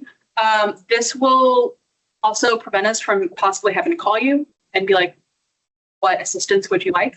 And then providing the contact information. So specifically phone number and email. Again, we are requesting this information because this is what we will be sending to TRWA. And I can get into that right now. So this is a step-by-step explanation, essentially, of our process. So we receive an email or a phone call from someone saying, hey, I need assistance on the DLQOR. And so we get that email, say, okay, great, we're going to create an assignment.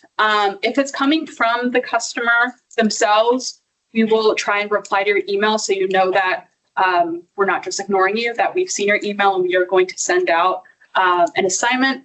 We will draft up the assignment on our end, basically providing all of the system information, contact information of the person, and then a description of what they would like assistance with. We will then send that to TRWA. TRWA will have it assigned to one of their FMT contractors, who will then contact the system and then schedule a time and place to meet. And we typically try and let the customer know that within the email so they can expect a phone call. We know there have been times where people may not want to answer the phone. They don't want to answer phone numbers that they're not familiar with. So we try and let them know that someone will be reaching out to them.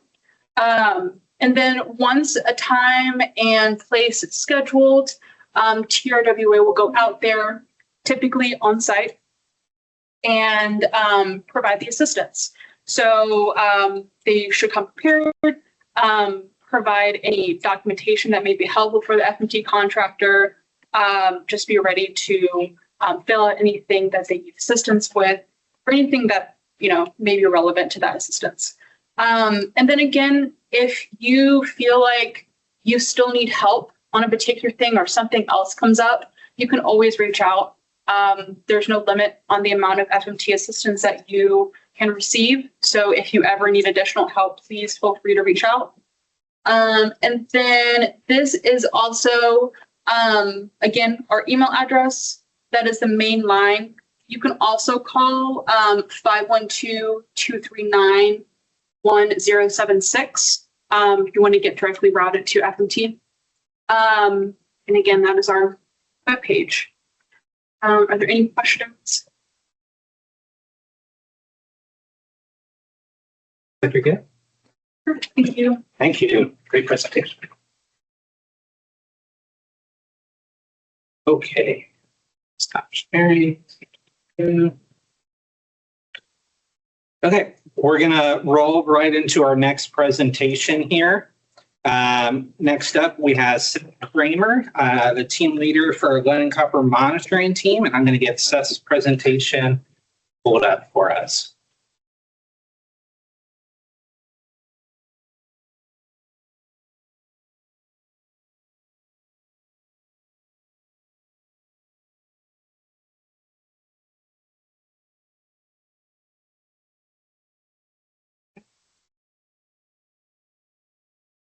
All right. Hi.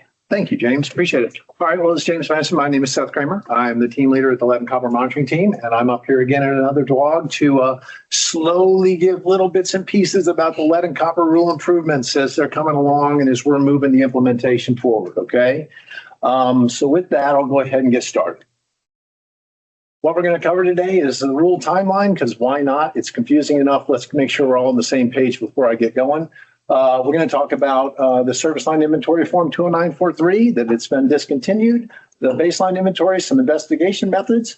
We'll talk about service line validations, and then we'll have some resources and questions for you all. So, timeline of rule promulgation. Let's take a look here again. If any of you have seen me, you've seen this in multiple presentations I put on. We had LCRR was promulgated in 2021. It went into effect October 16, 2024, right? That's when the initial lead service line inventory was due, along with additional notifications. And then LCRI in 2024 will be, the compliance deadline for that will be November 1st, 2027, right? So all of the new provisions of the LCRI, other than what we've already covered in October of 2024, isn't technically due until 2027. But move forward. Service line inventory form 20943. It's been discontinued.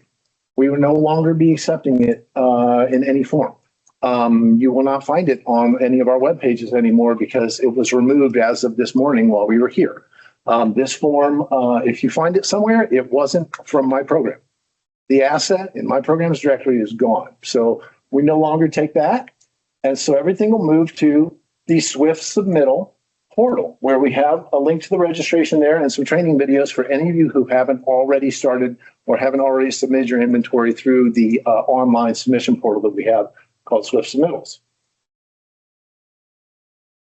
Now, I've already mentioned we have the initial lead service line inventory that was due October 16th, but then with the LCRI, we have the baseline inventory, and that baseline inventory isn't due until November 1st, 2027. So why am I talking about it right now? Well, I'm talking about it right now a little bit because what we are planning to do is go ahead and convert the Swift submittal portal to begin accepting baseline inventories on November 1st, 2025 of this year. So you will have 2 years ahead of the compliance date to start submitting your baseline inventory. The only changes on that baseline inventory are going to be the connectors are being added to it if all the other information that you put on there was correct or adequate, I should say. So the connectors will need to be classified by lead, non-lead, unknown, or no connector present. We won't go into the technical side of that right now today. And the baseline inventory is requiring an annual update.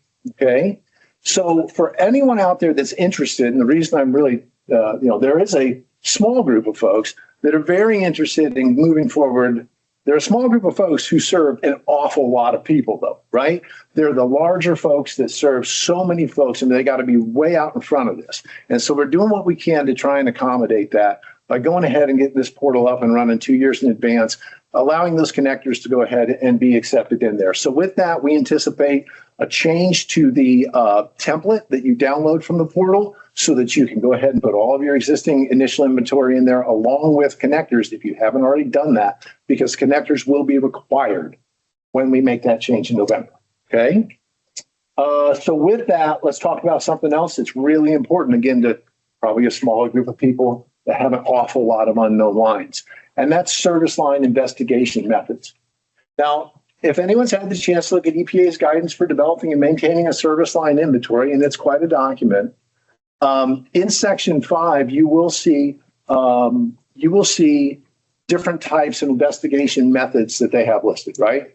So beyond the records review and the 2-point inspection, which right now is the only thing that's allowed in the initial service line inventory.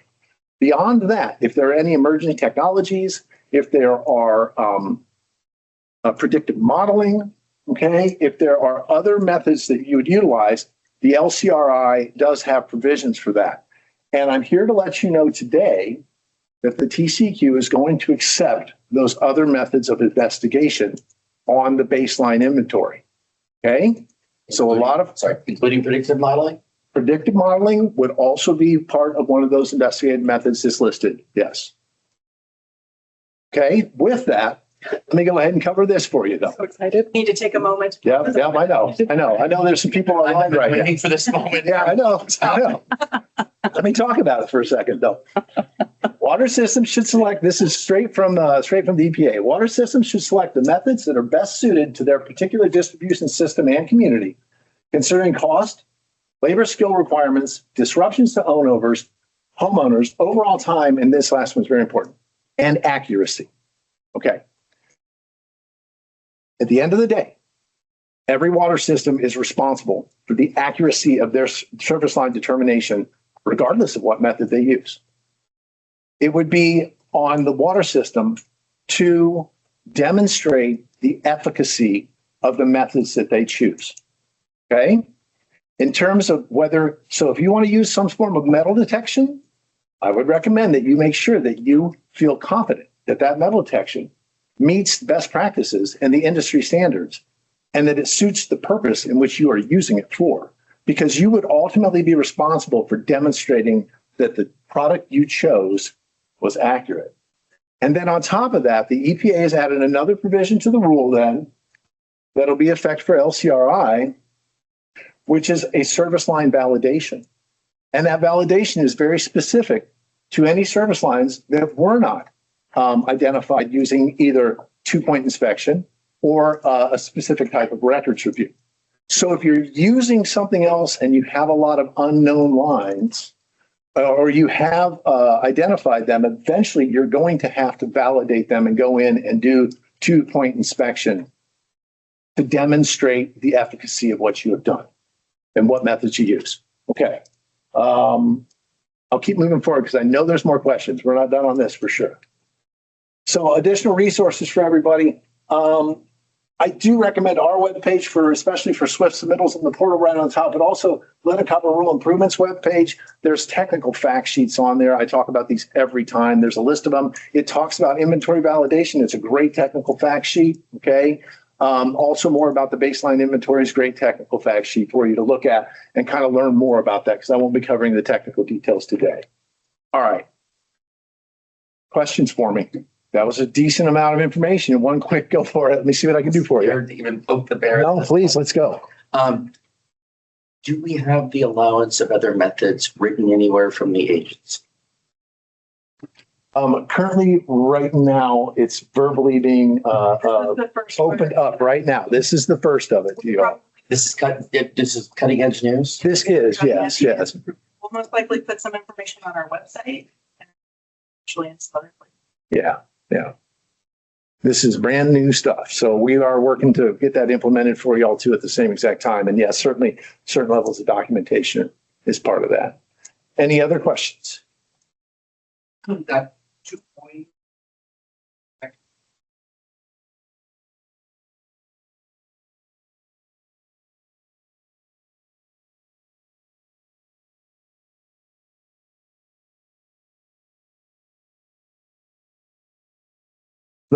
Did you get that question? Because I want to make sure everyone online could hear it. a question because that's coming up in the chat as well. So the 2-point inspection. Repeat the question and then. Let's Yeah, the repeat that. 2-point inspection. So you're asking if like, does the 2-point inspection, is that just for the validation process or is that like across the board for any kind of visual inspection? Is that accurate? So I would recommend that across the board you do a 2-point inspection. What we've seen though is that if you're doing it at the meter pit, that is a 2-point inspection. As it's defined in some of the fact sheets from EPA, what they're saying is you're seeing 1 point on the customer side and 1 point on the PWS side. So if you can look in the meter box and see that, that is 2 point. Actually, you say 2 points on each side. Correct. Correct. Yeah, just 1 point, 1 point. That is a 2. But you can't see them. You can't see them. You're gonna have to go through and actually see where. On the timeline. So CRI and CRR. As far as the inventory and the notification customers know, are we sweeping like inventory or adding to our inventory this year? Actually, So the next requirement for an inventory. Sorry, thank you. So the question was, if you have a lot of unknowns, is it a requirement to submit an updated inventory this year? So the next requirement by rule is not until the baseline inventory in 2027. So we're trying to make efforts to, with the baseline inventory to make that option available as soon as possible for y'all. So that, yeah, these new methods and things can be available if you would like to make an update. Because we know that, your interactions with your customers is important. And especially if you've already sent them a notice by June to tell them we can't confirm if it's lead or, all these kinds of things. It's probably beneficial for you as a system to be making updates. And if you have new tools, for an unknown short, we'd like to provide that to y'all as. And so the requirement of 2027. That's the next time, yeah. we as a compliance program are going to be scheduling for. Okay, so clarification. Yeah, this year, a year later, do or do not have to send notifications to the customers again? As far as Repeat the question. Sorry. the question is, this year in 2025, do you as a water system or do you not have to send update or customer notifications in regards to the material of their service line?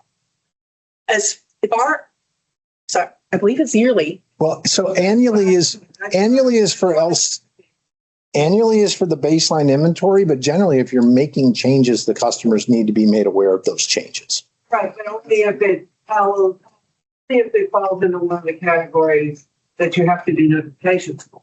It's, you didn't have to notify unless. Right. So, Correct. And I believe You also have to update your CPR to represent your. So if you're doing that in your CPR, you might want to tell the customer you found it. Well, you do, right? You still have to notify, if you do, for instance, find something that's lead since you submitted your inventory, you do need to notify those customers, right? Right. Within 30 Yes. days? Yes. Yeah. That all still.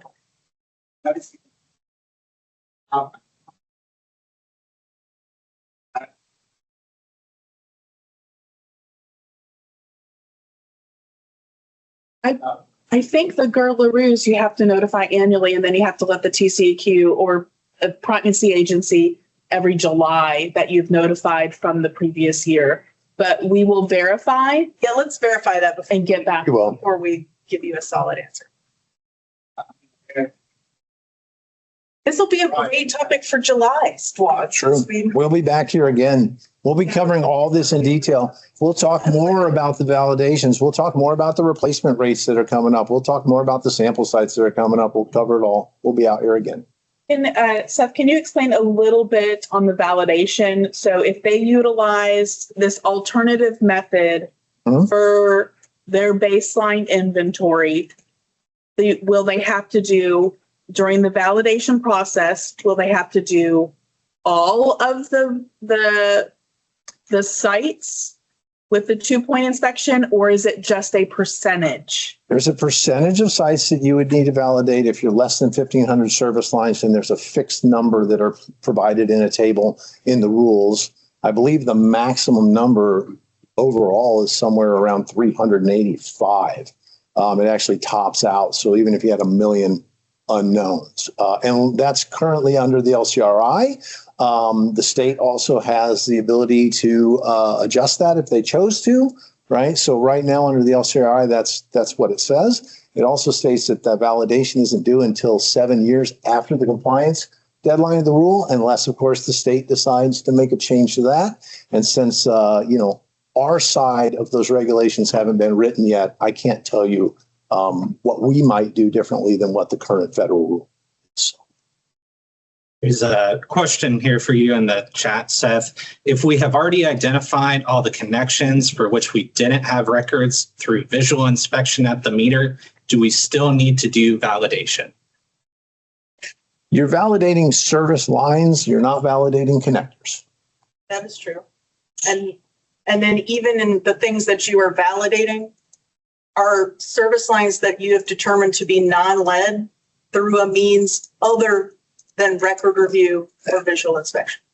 So if you've determined the material through a visual inspection, you don't need to do it. I wouldn't do it. And if you used another method and you went out to already validate it yourself and you did visual inspection on it, that wouldn't be included in your validation pool because you already did visual inspection.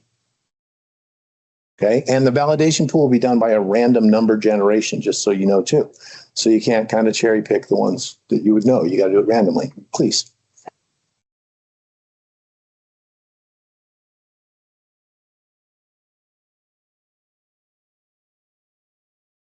The exact classification is either unknown or no connector present.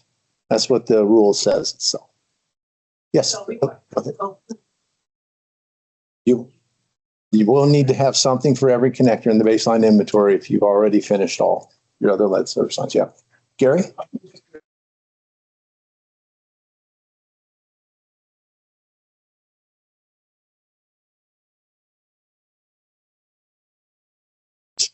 Yeah, good question. So in the Swift submittal portal, what will happen is the Excel template that gets downloaded, it's going to require the connectors for it to be uploaded. And so the template will, it'll change to a required state and you'll have to utilize, I understand we'll have to utilize a new template, but I'll be very honest with you, that is something again that we need to test as we move forward to November 1 and speak with our vendor.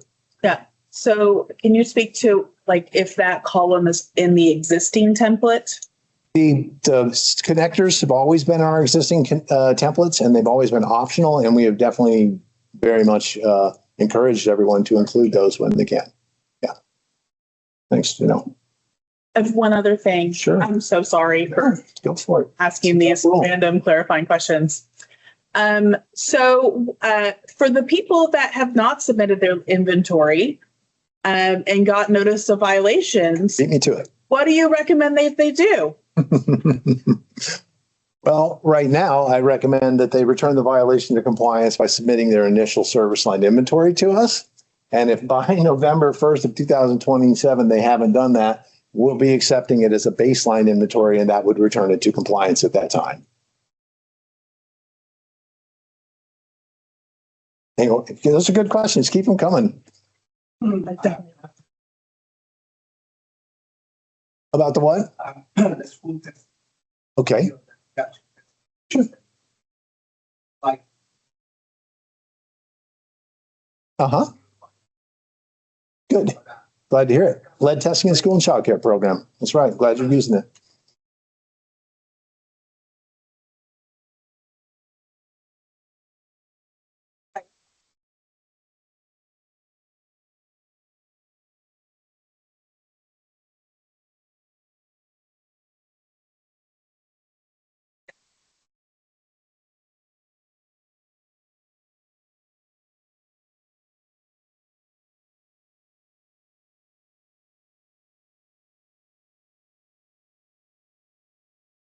It's 20% of all the schools, not 20% of the schools you have remaining to test.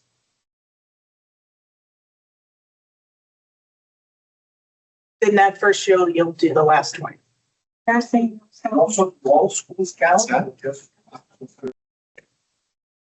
So by rule, the question for compliance, what grades are you doing under the rule, right? So the rule asks for elementary schools, but they define that up to 8th grade. So, that's a nuance of how we talk about our schools. They can choose to be sampled if they'd like. Yeah, but they're not part of the requirement. You have private schools that are 1 to 12. Then they'll be included as well. Exactly how the school and child care monitoring is going to come out, I promise you will be future DWAWGs also. We are definitely kind of rolling out the pertinent information as it's most valuable right now because we certainly are still a good couple of years out. That starts in 2027.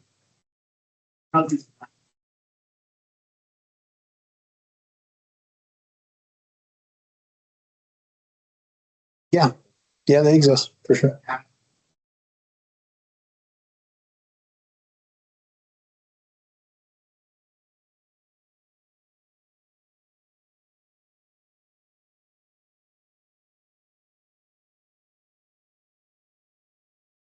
He's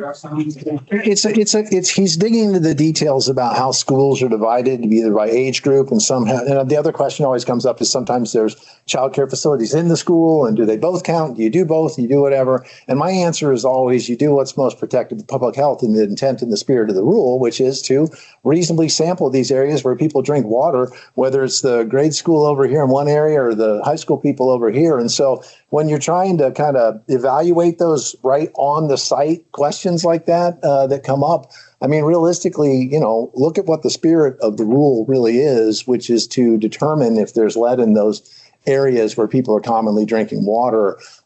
That's going to be more of your, that's going to guide your decision making, I think, more than trying to break down every little detail of does this fit into this category or not. I mean, when you sample from these schools, it's not really compliance monitoring sampling, right? So it's did it get done or not? And did it get done in a way that represents the water drank by the population in it? If it was a child care facility and a school at the same time, it's understandable, right? So those particular things I'm sure we'll get better at with answering over time. But in general, yeah, there's an awful lot of different setups out there in the school and child care world, and so many different things that the rule can't answer it. And you know, a nice shout out in the chat that says Sure. LTSCC is amazing. Get your schools and childcare signed up now. Love it. Can you expand a little bit on the LTSCC program and what they also can do other than testing? So the lead testing and school and child care program now offers the ability to replace fountains, and they also offer pitcher filters. And I think that the person who is in charge of the lead testing and school and child care program would be happy to go ahead and jump on in. Claire Cullerton, Okay, so team leader for drinking water assessment team. Claire Cullerton. yeah, for questions about LTSCC, the program is expanding. We are available to all schools and childcare facilities. We are now we were offering pitcher filters, but now we are offering also fixtures and filters for fixtures, drinking water fountains. So if you want to know more about the program, you should attend the webinar. Yeah, it's like that webinar. On the 6th. Because we'll have some information in there about it's for the program, you know, to promote the program, but also to tell water systems how they can get involved in the program, and how they can help support schools and childcares get involved in that program. We offer sampling resources. So if you have a facility that cannot conduct the sampling on their own, we can help support them with the sampling. So does anybody else have any? There was a question in the chat, Claire. Is there any concerns about reduced or interrupted funding for the LTSCC program in the current climate? As of right now that I'm aware of, there aren't any concerns, not any concerns on my end. I've not had any reason to believe that our funding will be going away. It was there during the last 2 administrations. So last administration before that. So I don't see, you know, everybody wants to protect children, so I don't see it going anywhere. And one other question is, when you mentioned expanding the program, will private schools be able to enter? I don't think the way the grant program is currently set up that private schools will be able to participate. Yeah, so unless the grant changes in some way to allow them to enter, not at this time. Thanks for clarifying. Any other questions?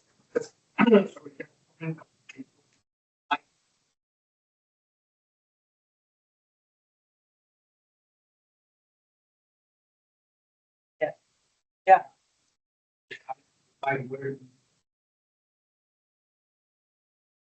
Yeah, that is one great thing about the program is that they will support you to sample any sites that you deem a drinking water location.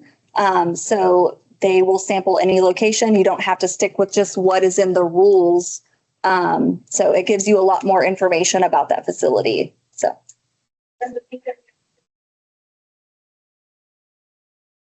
The PWS does not get a copy of the results, but we are working on and going to work towards putting together resources for water systems to get information about results. So we are working on GIS mapping, and we have a map right now that does show what facilities have participated in the program, and a link to the portal where you can get results for that. But we're kind of working on expanding that to show water system boundaries and a lot more information, so that y'all can use that as a resource to help find information out about who's participated in the program. So that's to come as we move forward, and we're kind of working out those things. So my staff is working on that. Can you say again that where the sample results are available right now? You can go on the LTSCC page on the TCEQ, and the portal is linked on there. So you'll see like public portal, and you could click on there and see all of the results on there that have been for facilities that have been sampled. There are other participants in the program. If they haven't sampled yet, their information might not be on there yet. It gets updated all the time. So any other questions? Okay. Thank you, Claire. Thanks, Barry. That's great.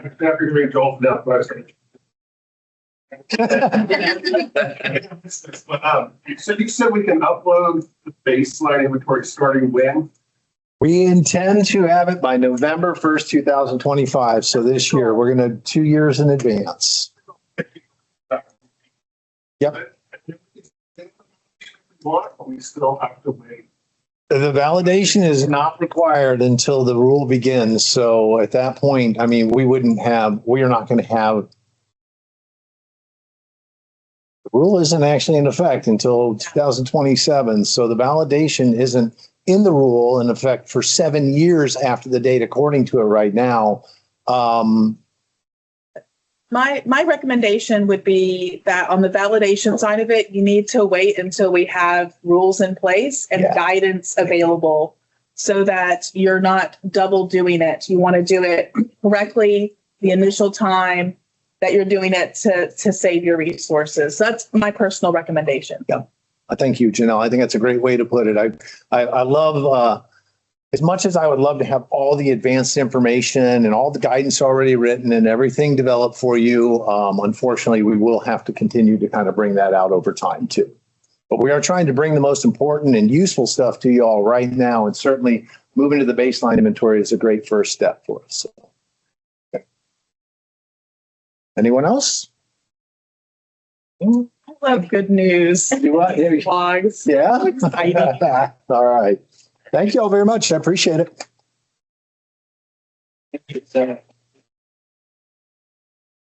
Okay, we're at Okay. All right. our last presentation here. That pulling up.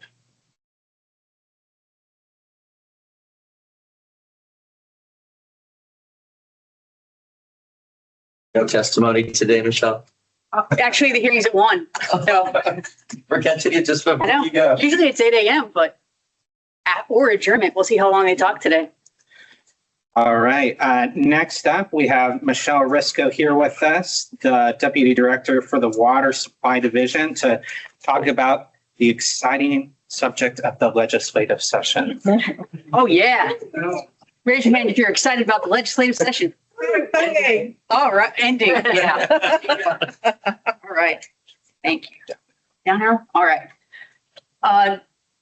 Everybody loves statistics. I'm going to bore you with some statistics just to give you an idea of how busy it's been. There have been over 10,000, almost at this point, 11,000 bills filed. That is a lot. Technically, they're done with all the statewide bills, but there are still local bills being filed. Most of you aren't in the district's world, but we're still being hit regularly because districts are filed and moved forward through the local process. So they're still filing those. The stats I'm giving you here are from last week when I put this together, but we've done several dozen since then. So it's busy and it's gonna stay busy. What really I think matters to a certain extent is because it's water, right? Everybody, not just us, we always say it's a water session, but everybody downtown is saying it is a water session. If for those of you who haven't potentially dug in, the governor actually mentioned it in his basically state of the state address opening up the session. Security at the border, water, what else? Economic growth and education. Thank you. There we go. That's all of the priorities of the state of Texas. You are one of them. Isn't that nice? As you can see, out of those 11,000 bills, Office of Water is tracking 200 of them, which is 2/3 of what the agency as a whole is tracking. So not to say if you don't care about waste and air, but they care a lot about water. And we care a lot about water, which is a great thing. Of those ones, some of them just, moderately hit on water and they're not the biggest deal to us because they may not have an impact to us. But for almost 100 of those, 97 of them have a direct impact to us in the Water Supply Division. And we've actually done a bill impact statement related to those. For those of you who don't know, the TCEQ is not a lobbying organization. We don't take opinions for or against a bill. We only discuss the impact of the bill. We did, anytime we go down for a hearing, like Philip mentioned, we're talking on the bill as a subject matter expert. In the end, the legislature tells us what the statute will be, and we will move forward with it. We have no opinion other than to say, in order to do that, I need 20 new people, or that's not going to take anything. Or you might want to think about that from the perspective that it could endanger our primacy, and then all that federal funding would be gone, and nobody wants that, right? We just speak on the facts of the bill. So that's kind of what you're seeing here. Most of those we're a lead on. And then we also have 50 bills that we're watching, things that, depending on how they word and how they get changed, they could impact us. So we're not going to talk about all those. I don't have the time. You don't have the time. What we're going to talk about is the trends, because that's kind of gives you an idea of what people are thinking about. And each of you as a citizen, but also as a person impacted in the water supply world, these might be important to you. So big categories we're going to cover there. We'll talk about each of them individually. Water infrastructure funding and financing. So we all know compliance costs and growth costs, and we have nothing but growth, and compliance continues to grow because we keep getting new rules. So both of those things are going to always need to continue to grow. There have been quite a few bills. I'm not going to read them all to you, but I have included it, and this is going to be posted online. So if you're interested in any of them, HB stands for House Bill, SB stands for Senate Bill, and the person's name who's the sponsor is the one behind it. So that way, if you want to get an idea of those specifically, you can tune in. The biggest one, quote unquote, the biggest one is Senate Bill 7, carried by Perry. He is the chairman of the Senate Water and Agricultural and Rural Affairs, that's what it stands for, committee down at the legislature. And he has put together not just Senate Bill 7, but also the joint resolution that goes along with it that proposes continuous funding for water infrastructure through the Texas Water Fund. Texas Water Fund was created and ratified by the voting citizens of the state of Texas. I think it was like 78% said, yeah, great idea, let's do it. And now the idea would be to add water to that routinely. I don't know how many of you have traveled outside of the state of Texas recently, but I've been to California recently and loved their roads, but they're still not as good as ours. And if you've been to Tennessee, they're really not as good as ours. A lot of it has to do with the fact whether they have continuous funding or not. In the state of Texas, roads have continuous funding every single time based on a joint resolution like is being proposed here in Senate Bill 7. So in theory, this would mean that we'd regularly have known values outside of the federal, give us state money to do the things. And you all know state funding is a little bit different, right? The state gets to decide what to do with it. Whereas federal funding, we have to follow all those pesky EPA rules and the rules related to federal contracting and all that kind of stuff. So keep an eye out on those. Transparency and communication. Surprise, surprise, people want us as water systems to talk to them and also our customers. So a couple of these boil water notices are always a hot topic. Y'all know this. After the session, we're going to talk internally about where our boil water notice process is at, that flow chart everybody loves so much, whether there's any need to update those things. So that's separate from these bills. But there are bills here about trying to get you to do those faster, tell your people in 12 hours or 72 hours or whatever, or to reissue if you've had it running longer than a certain period of time because people want to know that you're making progress, right? So those are some of the things going on here. Also, we always, we provide testimony, but like I said, we don't have an opinion, we just give facts. One of the biggest facts is that 95%, more than 95% of boil water notices are due to loss of distribution system pressure, and often that's attributable to contractors hitting lines. So there's a bill here about calling ahead of time because right now the 811 system doesn't include water systems. And then things like customers on fluoride. So not only talking to them about it, but the bill that I'm going to be going to speak to later today is about not being able to add fluoride. So there's a lot of communications that people want to talk about. Studies and reports. Man, they want to study on a lot of things. They're briefly listed here, but for those of you who may or may not know, the state of Louisiana already has like a rating system where each water system gets a grade from A to F. In their state, they have implications like if you're a D or an F, you cannot qualify to use any of your revenues for anything other than water as a city, which those of you who are cities, that could be a thing. That's not what's included in this bill, but that's what this is getting towards the thought of actually looking at where each water system sits and potentially using that information to, formulate future legislation. Also droughts, wildfires, climate change, and of course, PFAS and the impacts of health, both on water and wastewater for this bill. Water conservation and ability. So last session, the Texas Water Fund included a specific allotment of 25% of all funds to create new water. Okay, well, it's also a discussion of, but we lose water regularly. So there's a lot of discussion down there about making sure that there's water whenever we put new houses in, because you can't sell a house where there's no water that comes out of the tap. There's also about making sure that people are doing the best they can with the water that they have. Things like reclaimed water, reuse of water. Water rates. Well, all the cheap water's gone. So there's a lot of concerns related to water rates, but also keeping up with the cost of providing water. Because as we discussed with the funding at the beginning, whenever you have to invest, you have to pass that along to your customers most of the time. So we at the TCEQ don't set rates, right? You all know that, Public Utility Commission, but we do keep track of them because we interact with them on quite a few things. So just give you an idea that water rates and the ability to set those properly and make sure that people can pay them and continue to live in Texas and pay their water bill are also high on the priority list downtown. Cybersecurity and homeland security. I know we've talked about cybersecurity in the DWAWG atmosphere recently, but there are a lot of concerns specifically related to public water systems. That we've discussed that EPA was trying to fix this through a memo, and then we've sent out a letter to literally every single water and wastewater entity in the state telling them about the resources that are available through CISA and things like that. These would, and you can read through them yourselves, but create a cyber command at the state level and take over cyber for the whole the whole state. Particularly looking at making sure that cybersecurity is something that you have a plan for at retail public utilities. And then also just reporting of incidents. This could have gone onto the communication side, but we're including it here.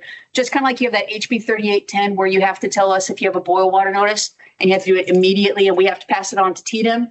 This would be kind of similar where you'd have to tell us about any breach. Right now, our rules say if you have an actual thing that could hurt quality, this would be, did they get data? Did they steal someone's finances? Did they get in and just mess with your stuff but not cause a water concern? Any of that would need to be reported to us now. And not only would we get that information, but we'd have to pass along to the Department of Information Resources, kind of like we pass on boil water notice information to the Division of Emergency Management. I mean, lead testing in schools. Everybody wants to protect their children. So there's several related to healthy water plans, testing and drinking water, but also at the Texas Department of Correctional Justice facilities. They also included arsenic and other things in that bill. But I did lump it in here because it specifically includes lead as well. So what you could say is at-risk populations or populations with no control over their surroundings are of concern as well. And I love to throw things in others because these are one-offs, but they're definitely something that, just kind of gives you an idea what people are worried about or thinking about. So mifepristone, which I'm not actually sure I'm saying that properly, and estrogen testing. The bill states that they would like every water system to test for that weekly at their entry. Yeah, very regularly. And then to pass that along to customers so that they know those values. Licensing for backflow. They are wanting to open up, instead of having a Texas state license, having just us accept nationally accredited licensing. So that's something to put on your radar in case that passes, because that would affect how you interact with backflow prevention and assembly testing in your area. Installation of filtration systems. Particularly, this is related to secondaries. There's a lot of concerns related to color and odor and things like that people are seeing. And, we do have secondary standards, but sometimes there's the discussion of, is there any water or is there water that's brown? Sometimes we're willing to give you water that's brown if it's publicly protective of health, because if not, the other option is no water at all. So there's discussions to be had there. Same thing with alternative treatment.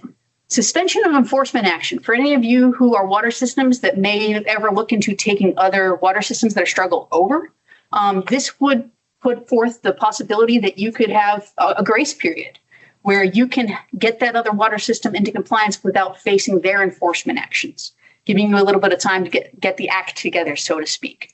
And then like I said, prohibition of fluoridation. Not saying that anything naturally occurring is bad. As you all know, well, not many of you are from the Ogallala Aquifer area, but maybe those attending online are.